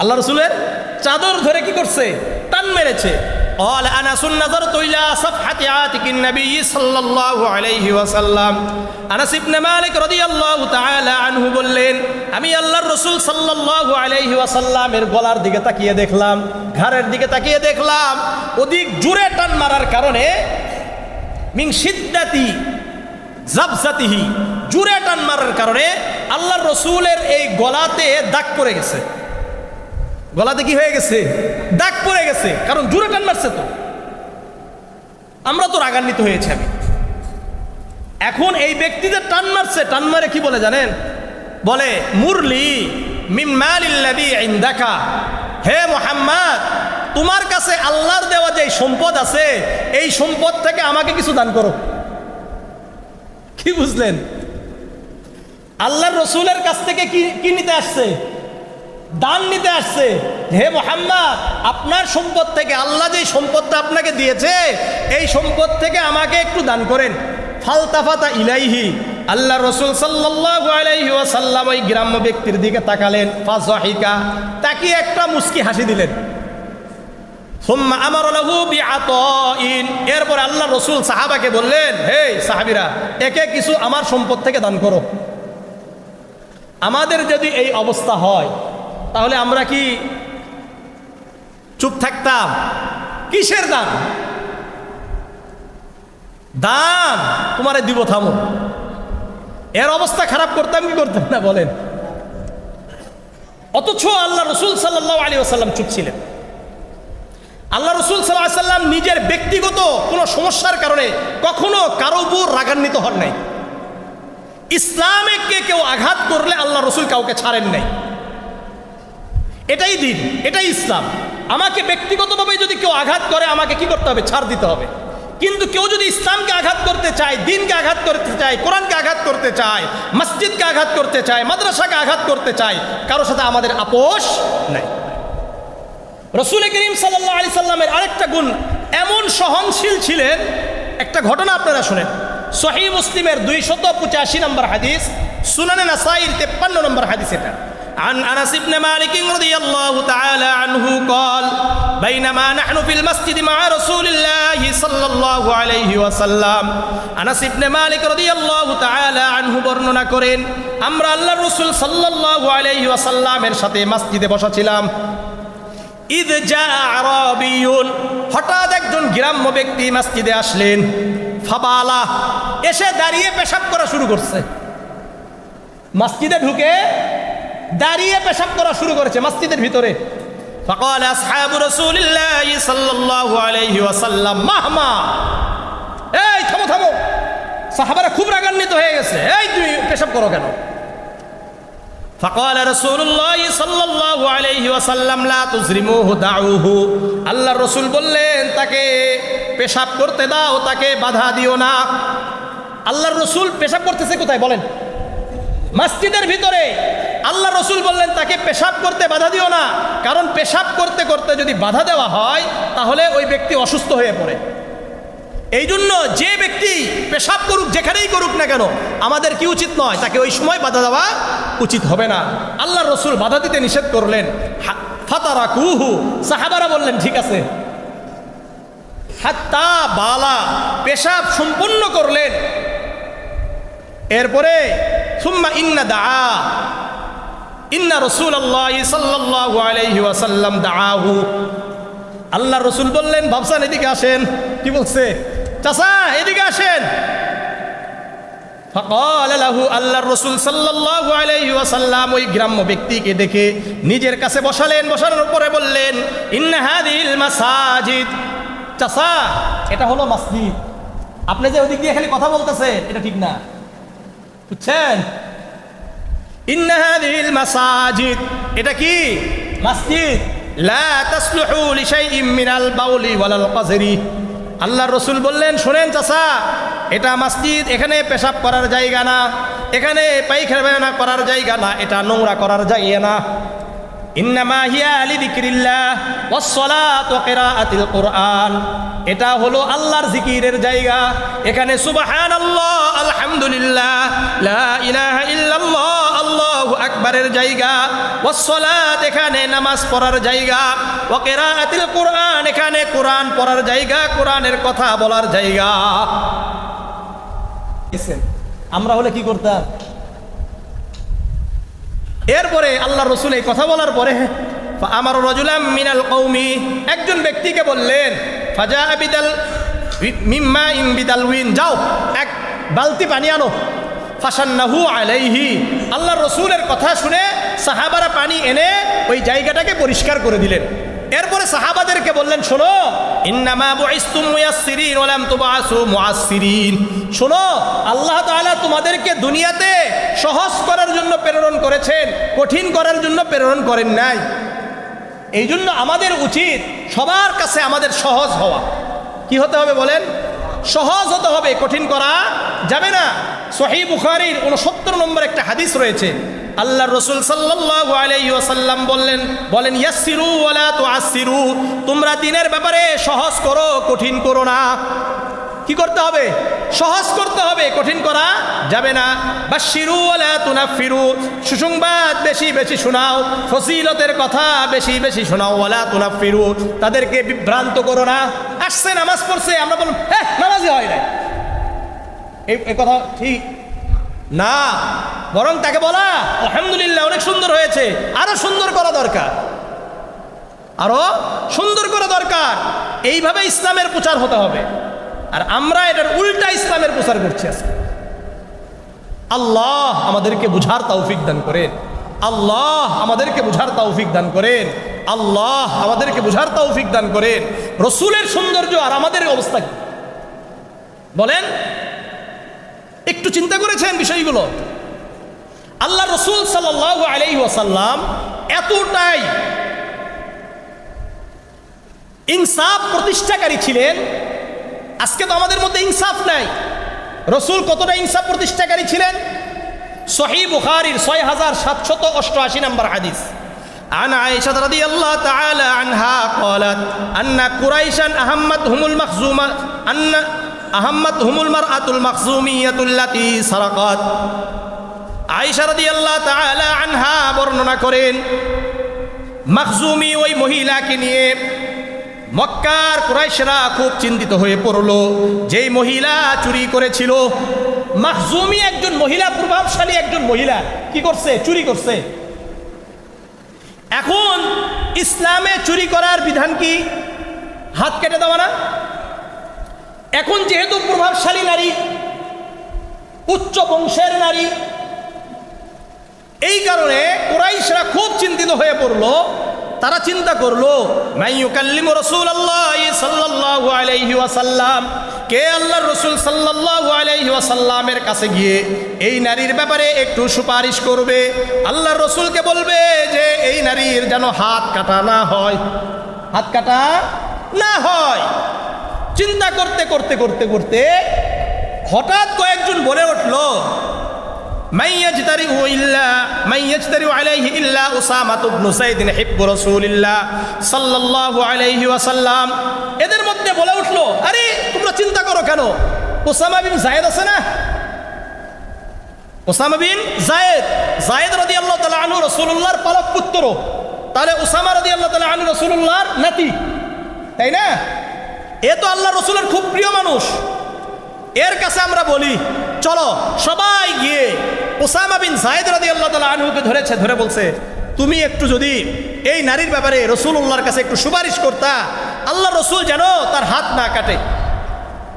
অনেক পীড়াপিড়ির কারণে উসামা রাদিয়াল্লাহু তাআলা আনহু রাসূলুল্লাহর কাছে গেছেন। ফাকাল্লামা রাসূলুল্লাহ সাল্লাল্লাহু আলাইহি ওয়াসাল্লাম, আল্লাহর রাসূল সাল্লাল্লাহু আলাইহি ওয়াসাল্লামের কাছে গিয়ে যখন নাকি বলল, ইয়া রাসূলুল্লাহ, ইয়া হাবিবাল্লাহ, এই নারী সম্ভ্রান্ত পরিবারের, উচ্চ বংশের, তার হাত যেন কাটা না হয়। আল্লাহর রাসূল সাল্লাল্লাহু আলাইহি ওয়াসাল্লাম খুব রাগান্বিত হয়ে গেলেন। আল্লাহর রাসূল বললেন, হে উসামা, আতাশফাউ ফি হাদ্দিম মিন হুদুদিল্লাহ, তুমি আল্লাহর বিধানের ব্যাপারে আজকে এসে তুমি সুপারিশ করছো। আল্লাহর রাসূল এতটাই রাগান্বিত হয়ে গেছেন, হাদিসের কিতাবের মধ্যে রয়েছে, যদি বেদানার কি আছে, কোয়া আছে না, এগুলোকে যদি চিবানো হয়, চিবানোর পরে যদি চেহারায় দিয়ে দেওয়া হয়, তাহলে পুরা চেহারাটা লাল হবে কি হবে না? আল্লাহর রাসূলের চেহারাটা পুরো লাল হয়ে গেছে। আল্লাহর ফাকামা ফাখাতাবায়া আইয়ুহান নাস, আল্লাহ রাসূল বুঝতে পারছে এটা উসামার একক কাজ না, এর সাথে আরো কি আছে, আরো অনেকেই জড়িত আছে।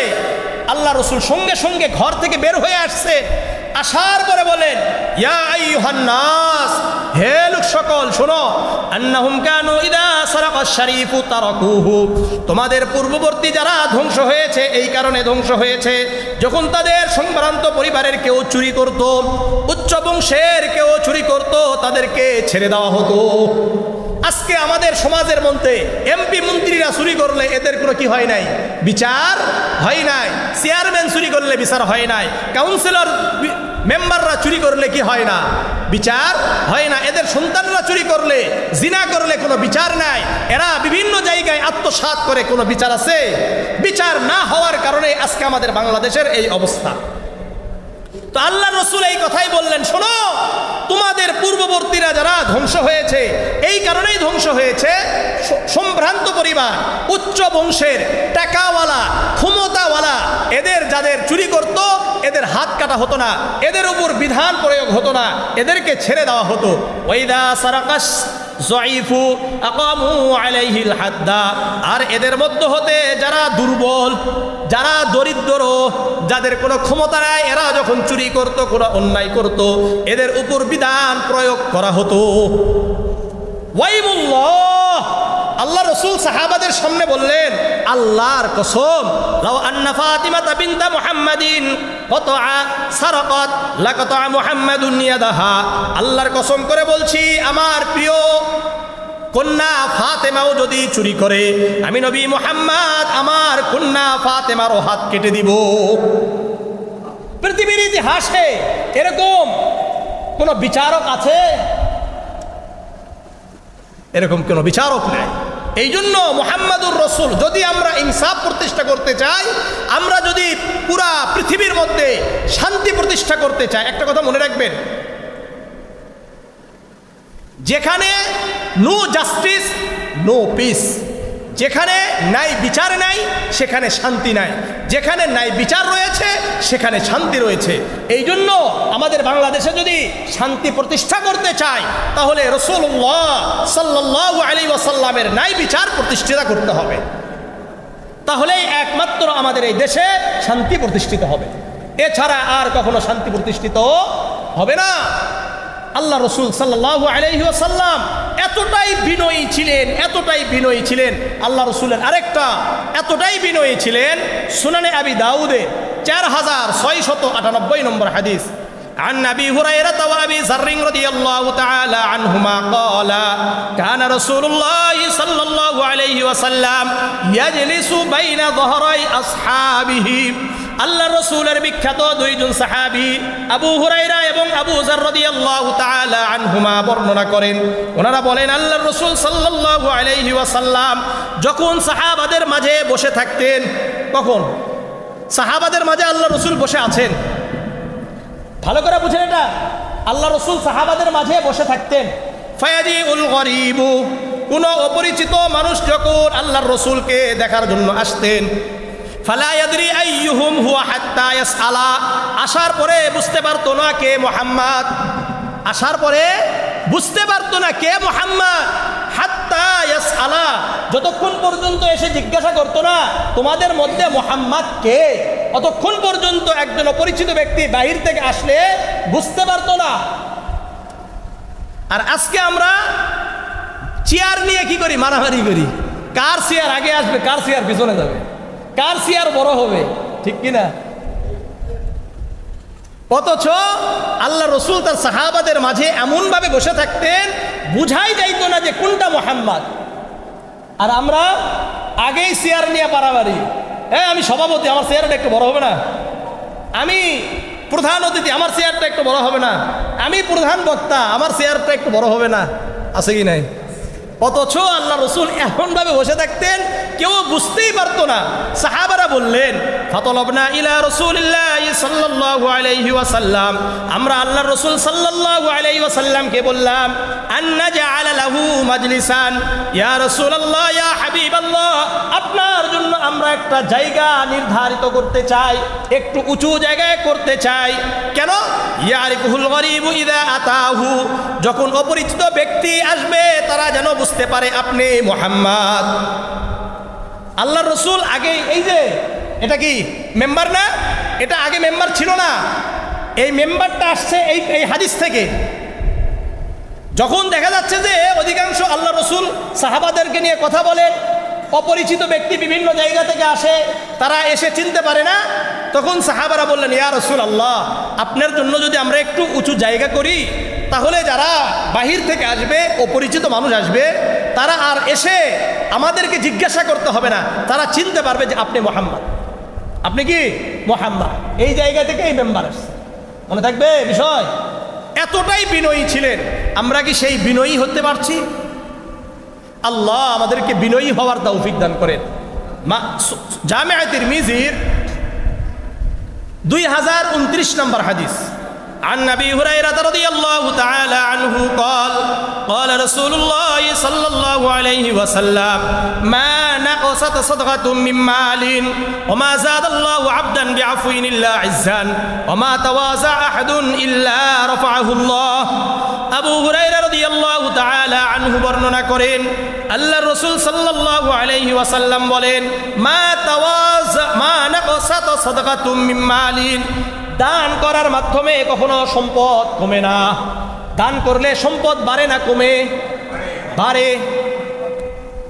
ওমা যাদাল্লাহু আবদান বিআফউইন ইল্লা ইহসান, মানুষকে যদি ক্ষমা করা হয় আল্লাহ রাব্বুল আলামিন ক্ষমাকারীকে সম্মানিত করে দেন।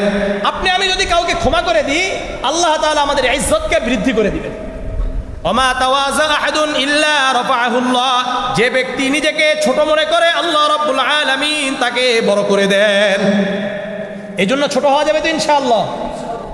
আল্লাহর রাসূল সবচাইতে বড় দানশীল ছিলেন। কি ছিলেন? দানশীল ছিলেন। সহিহ বুখারী 6 নম্বর হাদিস, আব্দুল্লাহ ইবনে আব্বাস রাদিয়াল্লাহু তাআলা আনহু বলেন, ফার রাসূলুল্লাহ সাল্লাল্লাহু আলাইহি ওয়াসাল্লাম আজওয়াদুম বিল খাইরি মিনার রিহিল মুরসালাতি, বায়ুর গতি যতটা দ্রুত এর থেকেও আল্লাহর রাসূলের দানের গতি আরো বেশি ছিল। বাতাসের গতি আপনারা বুঝেন? বাতাসের গতি বুঝতে পারি আমরা, এর থেকেও আল্লাহর রাসূলের দানের গতি বেশি ছিল। আল্লাহর রাসূলের আরেকটা গুণ লজ্জাশীলতা। কি বলেন? লজ্জাশীলতা। আজকে আমাদের ভিতরে কি নাই? লজ্জাশীলতা নাই, এই জন্য আমাদের দ্বারা গুনাহ হয়। আল্লাহ রাসূল কেমন লজ্জাশীল ছিলেন? সহিহ বুখারীর 6119 নম্বর হাদিস, عن نبي سعيد رضي الله تعالى عنه يقول كان النبي صلى الله عليه وسلم أشد من الحياء, আল্লাহ রসুল এতটাই লজ্জাশীল ছিলেন, মিনাল আযরাই ফি খিদরিহা, নিজ গৃহে অবস্থানকারী কুমারী নারীর থেকেও আল্লাহ রসুল অধিক পরিমাণে লজ্জাশীল ছিলেন। একজন কুমারী নারী যে নিজের গৃহে অবস্থান করে, কুমারী নারীদের লজ্জা বেশি না কম? বেশি। যে কখনো কোনো পুরুষের সামনেই যায় নাই, এই নারীর লজ্জা কম না বেশি? বলেন বলেন। অনেক বেশি। যে কখনো পুরুষের সামনে কথাই বলে নাই, এই নারীর লজ্জা বেশি না কম? বেশি, সবচাইতে বেশি।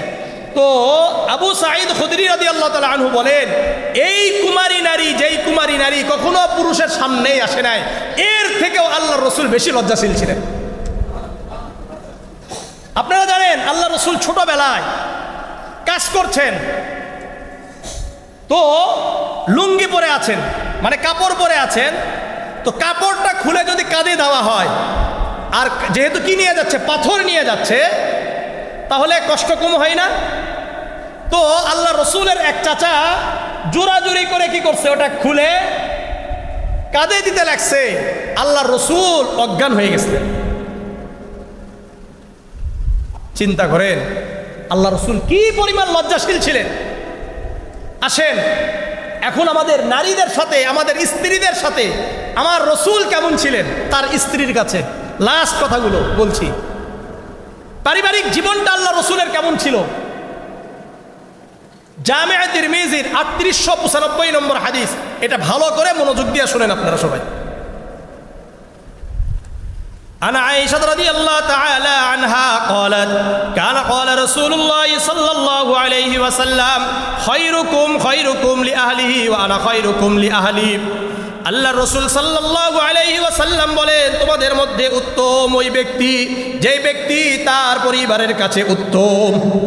তোমাদের মধ্যে উত্তম ওই ব্যক্তি যে তার পরিবারের কাছে উত্তম। ওয়া আনা খায়রুকুম লিআহলি, আর আমি আমার পরিবারের কাছে তোমাদের মধ্যে সবচাইতে উত্তম। আমি আমার পরিবারের কাছে সবচাইতে বেশি উত্তম। তাহলে রসুল কিভাবে উত্তম হলেন? আল্লাহ রসুল 1 নম্বর যে কাজ করতেন, যখন ঘরে প্রবেশ করতেন সালাম দিতেন। কি করতেন বলেন? আমার সাথে বলেন, কি করতেন? সালাম দিতেন। আজকে আমরা সালাম দিই? সালাম দিই না, অথচ আল্লাহ রসুল ঘরে প্রবেশ করলেই সালাম দিতেন। জামে তিরমিজির 2698 নম্বর হাদিস, عن أنس بن مالك رضي الله تعالى عنه قال لي رسول الله صلى الله عليه وسلم يا بني إذا দাখালতা আলা আহলিক ফাসাল্লিম ইয়াকুনু বারাকাতান আলাইকা ওয়া আলা আহলি বাইতিক। আনাস ইবনে মালিক রাদিয়াল্লাহু তাআলা আনহু বর্ণনা করেন, আল্লাহর রাসূল সাল্লাল্লাহু আলাইহি ওয়াসাল্লাম আমাকে বললেন, হে বৎস শোনো, যখন তুমি তোমার পরিবারের কাছে প্রবেশ করবে, যখন তোমার বাড়িতে তোমার ঘরে প্রবেশ করবে, সঙ্গে সঙ্গে বলবা আসসালামু আলাইকুম ওয়া রাহমাতুল্লাহ। কি বলতে হবে বলেন? আবার বলেন। সবাই বলবেন তো আজকে থেকে ইনশাআল্লাহ। কেন বলবেন? আল্লাহর রাসূল বলেন, শোনো, ইয়াকুনু বারাকাতান আলাইকা ওয়া আলা আহলি বাইতিক, সালাম দিলে এটা তোমার জন্য বরকতপূর্ণ হয়ে যায় আর তোমার পরিবারের মধ্যেও বরকতপূর্ণ হয়ে যায়। স্ত্রীর সাথে মনোমালিন্য হয়েছে, ঝগড়া হয়েছে, বাইরে আসছেন, আসার পরে যখন বাড়িতে গেছেন, গিয়ে বললেন আসসালামু আলাইকুম।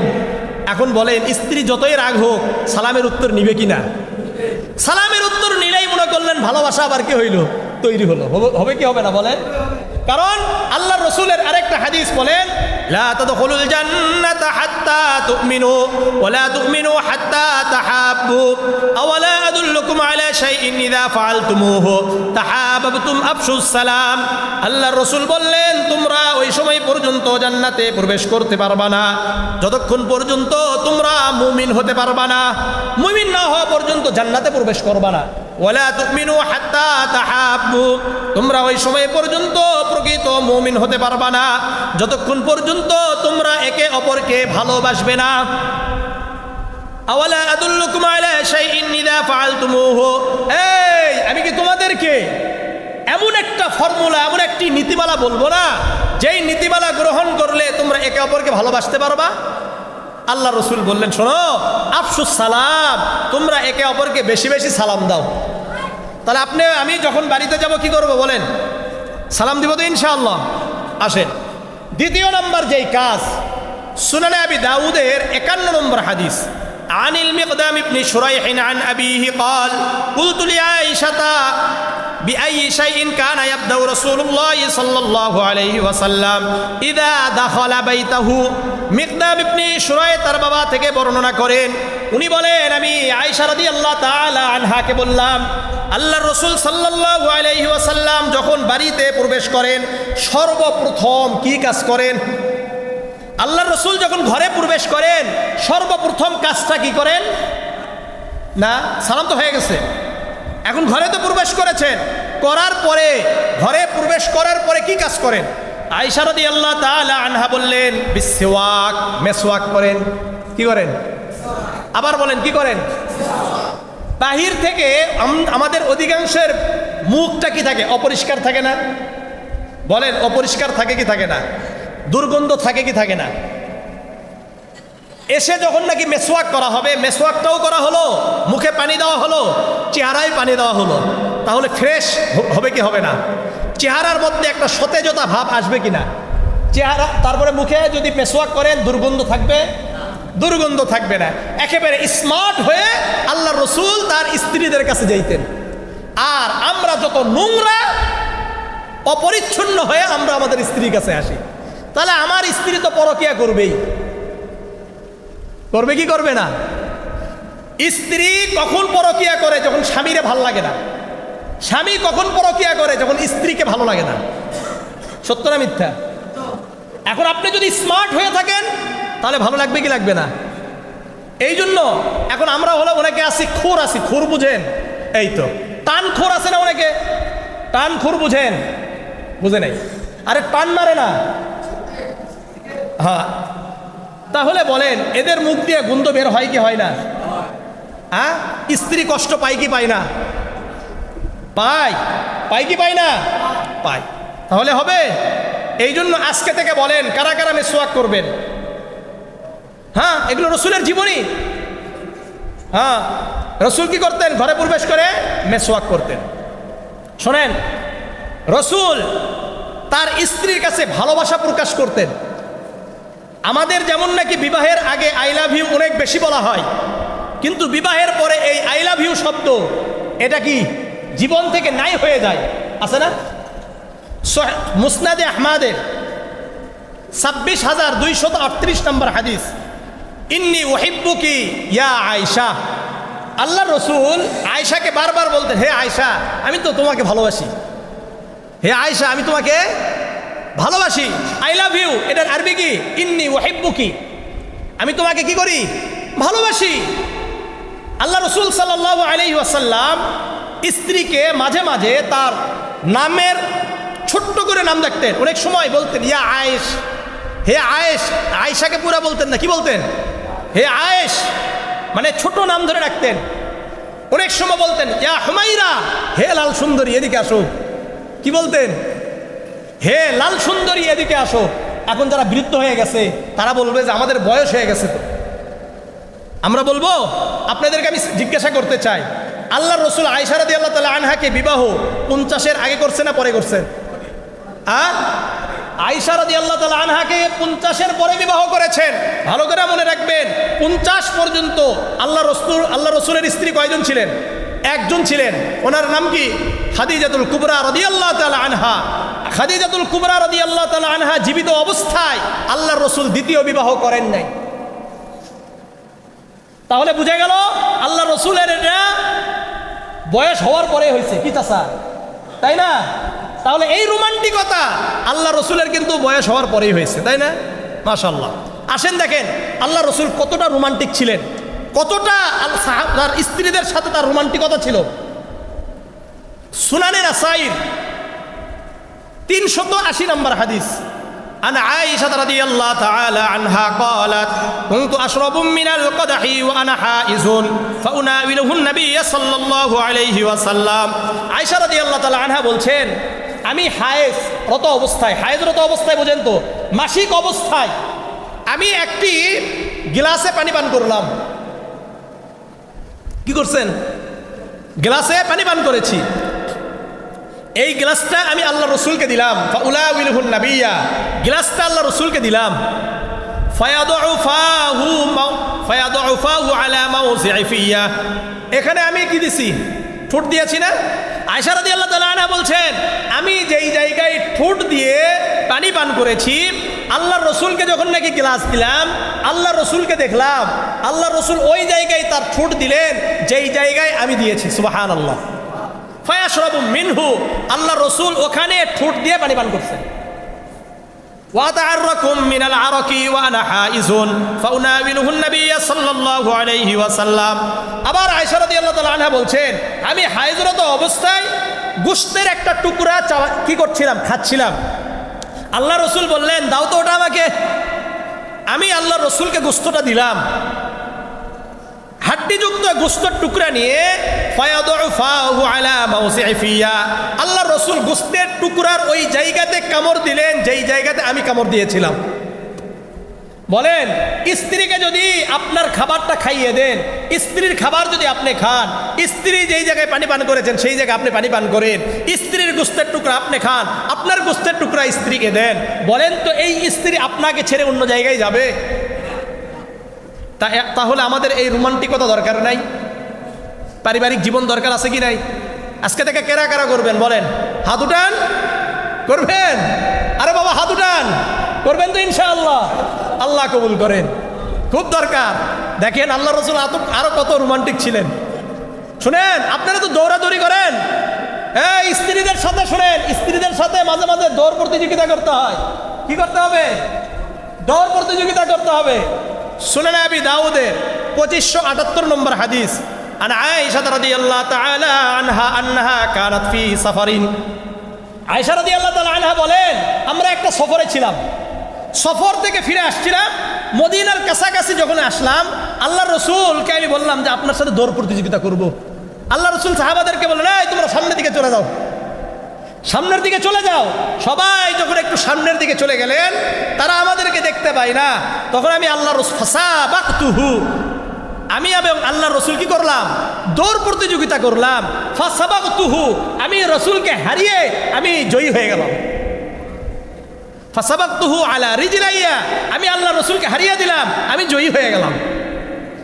দীর্ঘদিন পর ফালাম্মা হামালতুল লাহমা, যখন আমি একটু বয়স্ক হলাম, আমি একটু মোটা হয়ে গেলাম, আবার ফাসাবাকতুহু, আরেকদিন দুইজন দৌড় প্রতিযোগিতা করলাম, ফাসাবাকনি, আজকে আল্লাহর রসুল আমাকে হারিয়ে আল্লাহর রসুল বিজয়ী হয়ে গেছেন। কারণ আল্লাহর রসুল বলেন, ইয়া আয়েশা, হে আয়েশা শোনো, হাদিহি বিতিলকা সাবাকা, শোনো আজকের বিজয় তোমার আগের বিজয় কি হয়ে গেল, সমান সমান হয়ে গেছে। পারা যায় তো ইনশাআল্লাহ? হ্যাঁ, রসুল তার স্ত্রীদের সাথে কৌতুক করতেন। কি করতেন? কৌতুক করতেন, হাসাহাসি করতেন, স্ত্রীর সাথে গল্প করতেন। একদিন আয়েশা রাদিয়াল্লাহু তাআলা আনহাকে রসুল বলছেন, সহিহ মুসলিমের 2439 নম্বর হাদিস, রসুল বলেন, শোনো আয়েশা, ইন্নী লা আ'লামু, আমি বুঝতে পারি, ইযা কুনতি আন্নী রাদিয়াতান, কখন তুমি আমার উপর সন্তুষ্ট থাকো, ওয়া ইযা কুনতি আলাইয়া গাদবা, আর কখন আমার উপরে অসন্তুষ্ট থাকে, এটা আমি বুঝতে পারি। এখন আমি বললাম, আমিন আইনা তারিফু কাযালিকা যালিকা ইয়া রাসূলুল্লাহ, আপনি কিভাবে বুঝেন আমি সন্তুষ্ট আছি, আমি অসন্তুষ্ট আছি? তখন আল্লাহর রাসূল বলেন, শোনো, ইযা কুনতি আন্নী রাদিয়াতান, যখন তুমি আম্মা ইযা কুনতি আন্নী রাদিয়াতান, যখন আমার উপর তুমি সন্তুষ্ট থাকো, তখন তুমি বলো লা ওয়া রাব্বা মুহাম্মদ, তুমি কথাই কথাই বলো মুহাম্মাদের রবের কসম। কি বলো? মুহাম্মাদের রবের কসম। ওয়া আম্মা ইযা কুনতি আলাইয়া গাদবা, আর যখন তুমি আমার উপর অসন্তুষ্ট থাকো, যখন আমার উপর তোমার অভিমান থাকে, রাগ থাকে, তখন তুমি বলো লা ওয়া রাব্বা ইব্রাহিম, ইব্রাহিমের রবের কসম। তখন আর আমার নাম নাও না তুমি। সবসময় কি বলে? মুহাম্মাদের রবের কসম। আর যখন কি থাকে? রাগ থাকে, মনোমালিন্য থাকে, অভিমান থাকে, স্বামী স্ত্রী থাকবে কি থাকবে না? হ্যাঁ, এটা চিরন্তন সত্য, এটা হবে, এটা থাকবে। এটাই হলো স্বামী স্ত্রীর সৌন্দর্যতা, যে স্বামী তার স্ত্রীর উপর অভিমান থাকবে, স্ত্রী তার স্বামীর উপর অভিমান থাকবে, কিন্তু এই অভিমানগুলোকে আমাদেরকে কি করতে হবে?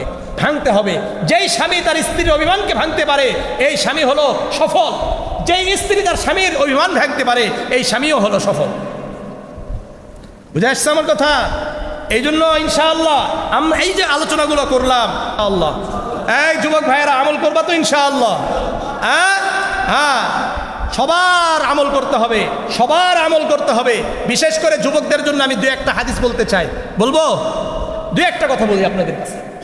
এক নম্বর কথা হলো, আমরা যখন কিয়ামতের ময়দানে যাব, আমাদেরকে 5টা প্রশ্ন করা হবে। কয়টা প্রশ্ন? 5টা প্রশ্নের একটা প্রশ্নের উত্তর দেওয়া ছাড়া আমরা সামনে অগ্রসর হতে পারবো না। জামিআ তিরমিজি 2416 নম্বর হাদিস এটা। عن عبد الله بن مسعود رضي الله تعالى عنه قال قال رسول الله صلى الله عليه وسلم لا تزول قدم ابن آدم يوم القيامة من عند ربه حتى يسأل عن 5। আব্দুল্লাহ ইবনে মাসউদ রাদিয়াল্লাহু তাআলা আনহু বর্ণনা করেন, আল্লাহর রাসূল সাল্লাল্লাহু আলাইহি ওয়াসাল্লাম বলেন, কিয়ামতের ময়দানে 5টি প্রশ্নের উত্তর দেওয়া ছাড়া কেউ আদমের সন্তানেরা এক পাও অগ্রসর হতে পারবে না। কয়টা প্রশ্ন? 1 নম্বর, আন উমরিহি ফিমা আফনাহু, আল্লাহ বলবেন, আমি আল্লাহ তোমাকে যে জীবন দান করেছিলাম এটা কিভাবে ব্যয় করেছো? আমাদেরকে 60, 70, 50 যে বছরটা দেওয়া হয়েছে, যে বয়সটা দেওয়া হয়েছে, এই সম্পর্কে আল্লাহ আমাদেরকে জিজ্ঞাসা করবেন। কিন্তু এই বয়সের মধ্যে যৌবন আছে কি নাই, এটাকে আবার আলাদাভাবে আল্লাহ জিজ্ঞাসা করবেন। ওয়াং শাবাবিহি ফিমা আবলাহু, যুবকদেরকে জিজ্ঞাসা করবেন আল্লাহ, এই যুবকেরা তোমাদের যৌবন কোথায় তোমরা ব্যয় করেছো? যৌবন বয়সের ইবাদত আল্লাহর কাছে বেশি গ্রহণযোগ্য। এই জন্য যৌবন বয়সকে আল্লাহ তাআলা আলাদাভাবে জিজ্ঞাসা করবেন। বুঝে আসছে? 3 নম্বর, ওয়ান মালিহি মিন আইনা ইকতাসাবাহু ওয়া ফীমা আনফাকাহু, 3 নম্বর জিজ্ঞাসা করবেন কিভাবে তোমরা সম্পদ উপার্জন করেছো? এটা কি চাঁদাবাজি করে করছো, না সুদ খেয়ে করেছো, না বিভিন্নভাবে আত্মসাৎ করে করেছো? রাস্তা করার টাকা দিছে, এখান থেকে মেরে দিছে, নাহলে এতদিন রাস্তা হয় না কে? আপনাদের এই এলাকার রাস্তার জন্য টাকা আসে নাই? অবশ্যই আসছে, কিন্তু টাকা আসে না এই পর্যন্ত। এটাই বাস্তবতা। তো এই টাকাগুলো যে মেরে খাইছে, এগুলোর হিসাব আছে কি নাই? হিসাব হবে না? চাচা কয়? হ্যাঁ। ওয়ান মালিহি মিন আইনা ইকতাসাবাহু, কিভাবে সম্পদ উপার্জন করেছো, ওয়া ফীমা আনফাকাহু, 4 নম্বর প্রশ্ন করা হবে তোমরা সম্পদ কোথায় ব্যয় করেছো, আর 5 নম্বর জিজ্ঞাসা করা হবে মাযা আমিলা ফীমা আলিমা, কতটুকু কোরআন এবং হাদিসের ইলম অর্জন করেছো, কিভাবে এর উপর আমল করেছো। এই জন্য যুবকদেরকে বলবো, সবাইকে বলবো যে আমাদেরকে কোরআন হাদিস শিখা দরকার আছে কি নাই? এই যে 5 ওয়াক্ত নামাজ পড়ি, নামাজের মাসলা মাসাইল জানা দরকার, কোরআনকে শুদ্ধ করে পড়া দরকার। কারা কারা শিখবেন ইনশাআল্লাহ? হাত উঠানো যায়? যুবকেরা শিখবেন তো ইনশাআল্লাহ? ইমাম সাহেব হুজুর আপনার কাছে পরবর্তীতে যখন জিজ্ঞাসা করব পাওয়া যাবে তো ইনশাআল্লাহ? হ্যাঁ, যেহেতু সিজন শুরু হয়েছে তো অবশ্যই আমার এই এলাকায় আসা হবে, তাই না? তো এলাকায় যখন আসা হবে আপনাদের ইমাম সাহেবের সাথে সাক্ষাৎ হবে, হবে কি হবে না? আল্লাহ যদি চাহে আপনাদের সাথেও সাক্ষাৎ হতে পারে। তখন যেন আপনারা বলতে পারেন হুজুর হাত উঠিয়েছিলাম, আমরা শিখতেছি, আমরা নামাজ পড়ছি। ঠিক আছে ইনশাআল্লাহ? তাহলে দেখেন এই 5টা প্রশ্নের মধ্যে যৌবন বয়সের একটা আলাদা প্রশ্ন থাকবে, থাকবে কি না? মুস্তাদরাক আল মুস্তাদরাক লিল হাকিম আলা সাহিহাইন একটা কিতাব আছে, এই কিতাবের 7846 নম্বর একটা হাদিস আব্দুল্লাহ ইবনে আব্বাস রাদিয়াল্লাহু তাআলা আনহু থেকে বর্ণিত। রাসূল বলেন ইগতানিম খামসান ক্বাবলা খামসিন, এই শোনো 5টা জিনিসের পূর্বে 5টা জিনিসকে মূল্যায়ন করো। কয়টা জিনিসের পূর্বে? 5টা জিনিসের পূর্বে 5টা জিনিসের মূল্যায়ন করো। 1 নম্বর শাবাবাকা ক্বাবলা হারমিক, বার্ধক্যের পূর্বে যৌবনের মূল্যায়ন করো। বলেন বার্ধক্যের পূর্বে যৌবনের মূল্যায়ন করো। এখানে যারা আমরা বিরুদ্ধ হয়ে গেছি আপনারাই বলেন, যৌবনে যা করতে পেরেছেন এখন কি তা পারা সম্ভব? এর জন্য আফসোস হয় কি না? এই যৌবন আর ফিরে পাওয়া যাবে? এই যৌবন আর কখনো ফিরে পাওয়া যাবে না। যৌবনে যত আমল করা গেছে এখন কি আর সম্ভব? যৌবনে যতটা সাজদা করা যায় এখন কি করা সম্ভব? যৌবনে যতটা দাঁড়িয়ে থাকা যায় এখন কি সম্ভব? যৌবনে যদি কোরআন শেখা যায় তাহলে শুদ্ধ করা যায়, এখন কি কোরআনকে শুদ্ধ করা সম্ভব? সম্ভব নয়। এই জন্য বার্ধক্যের পূর্বে যৌবনের মূল্যায়ন করো। ওয়াসিহাতাকা ক্বাবলা সাকমিক, রাসূল বলেন 2 নাম্বার অসুস্থতার পূর্বে সুস্থতার মূল্যায়ন করো। যারা অসুস্থ হয়ে গেছে তারাই জানে সুস্থতার কি মূল্য।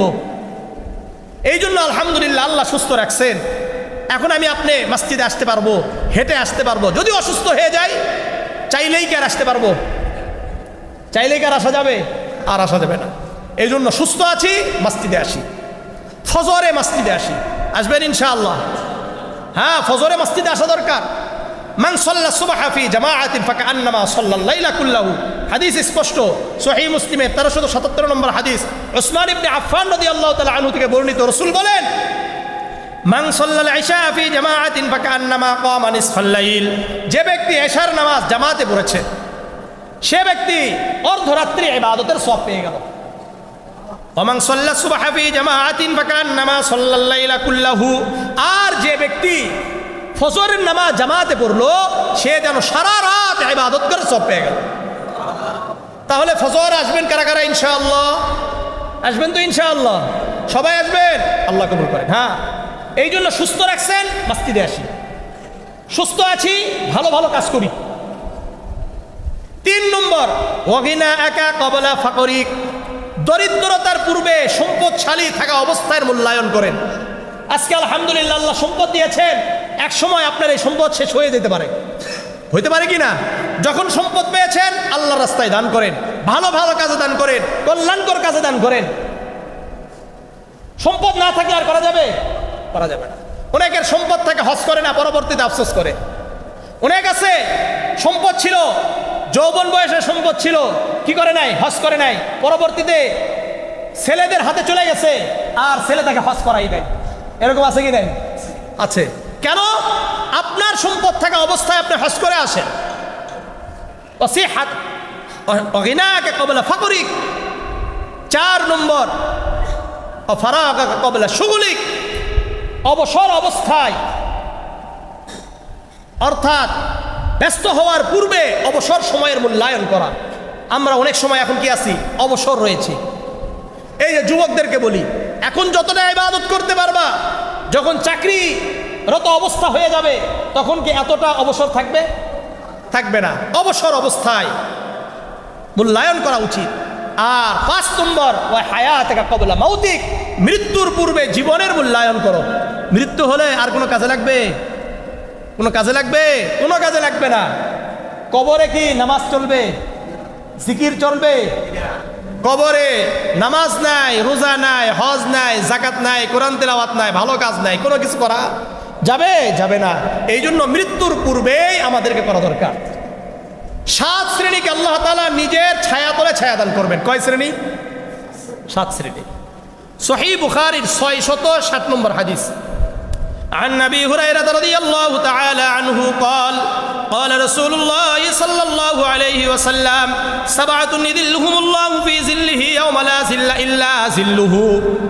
আবু হুরায়রা রাদিয়াল্লাহু তাআলা আনহু বর্ণনা করেন, আল্লাহর রাসূল সাল্লাল্লাহু আলাইহি ওয়াসাল্লাম বলেন, যেদিন আরশে আজিমের ছায়া ছাড়া আর কোনো ছায়া থাকবে না, আল্লাহর ছায়া ছাড়া আর কোনো ছায়া থাকবে না, ওই দিন আল্লাহ রাব্বুল আলামিন নিজের ছায়া তলে 7 শ্রেণীকে ছায়া দান করবেন।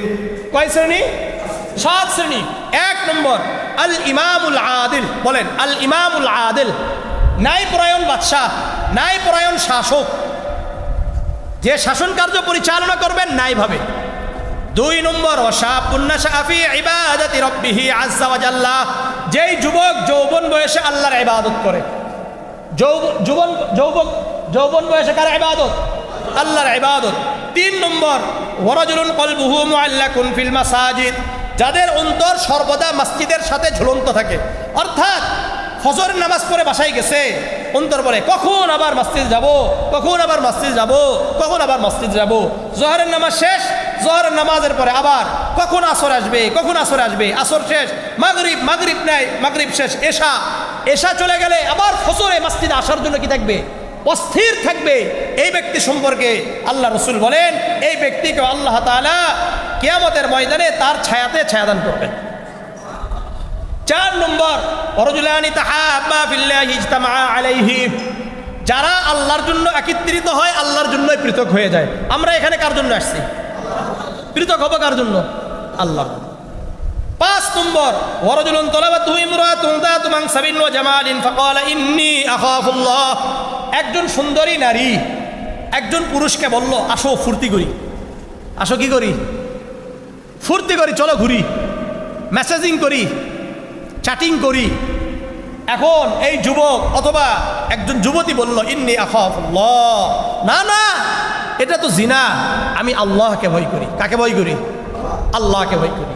এই যুবক ভাইয়েরা, আপনারা যদি এই সময়টা নিজের চরিত্রকে হেফাজত করতে পারেন, নিজের চরিত্রকে সুন্দর রাখতে পারেন, তাহলে কিয়ামতের ময়দানে আল্লাহ তাআলা আমাকে আপনাকে আরশে আজিমের ছায়াতলে ছায়াদান করবেন। 6 নম্বর ওয়ারাজুলুন তাসাদ্দাকা ফাহাত্তা লা তা'লামা শিমালুহু মা তুনফিকু ইয়ামিনুহু, যার ডান হাত দান করে বাম হাত জানতে পারে না। ডান হাত দান করলে বাম হাত জানে না, এই ব্যক্তিকে আল্লাহ তাআলা আরশে আজিমের ছায়াতলে ছায়াদান করবেন। আর 7 নম্বর ওয়ারাজুলুন যাকারাল্লাহ খালিয়ান ফাফাসাত আইনাহু, নির্জনে আল্লাহর জিকির করে আর চক্ষু বেয়ে বেয়ে অশ্রু ঝরে যায়।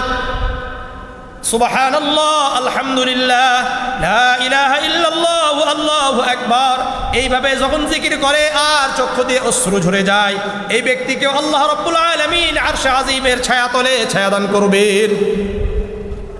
তাহলে আজকের আলোচনা থেকে আমরা কি বুঝলাম?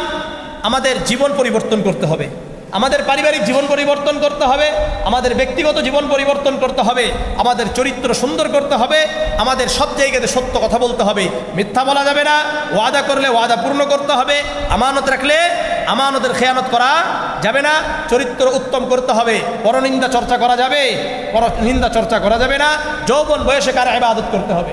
আল্লাহর ইবাদত করতে হবে। কোরআন এবং হাদিস শিখা দরকার আছে। 5 ওয়াক্ত নামাজ পড়বো তো ইনশাআল্লাহ, সবাই পড়বেন ইনশাআল্লাহ। আল্লাহ আমাদের সবাইকে কবুল করেন।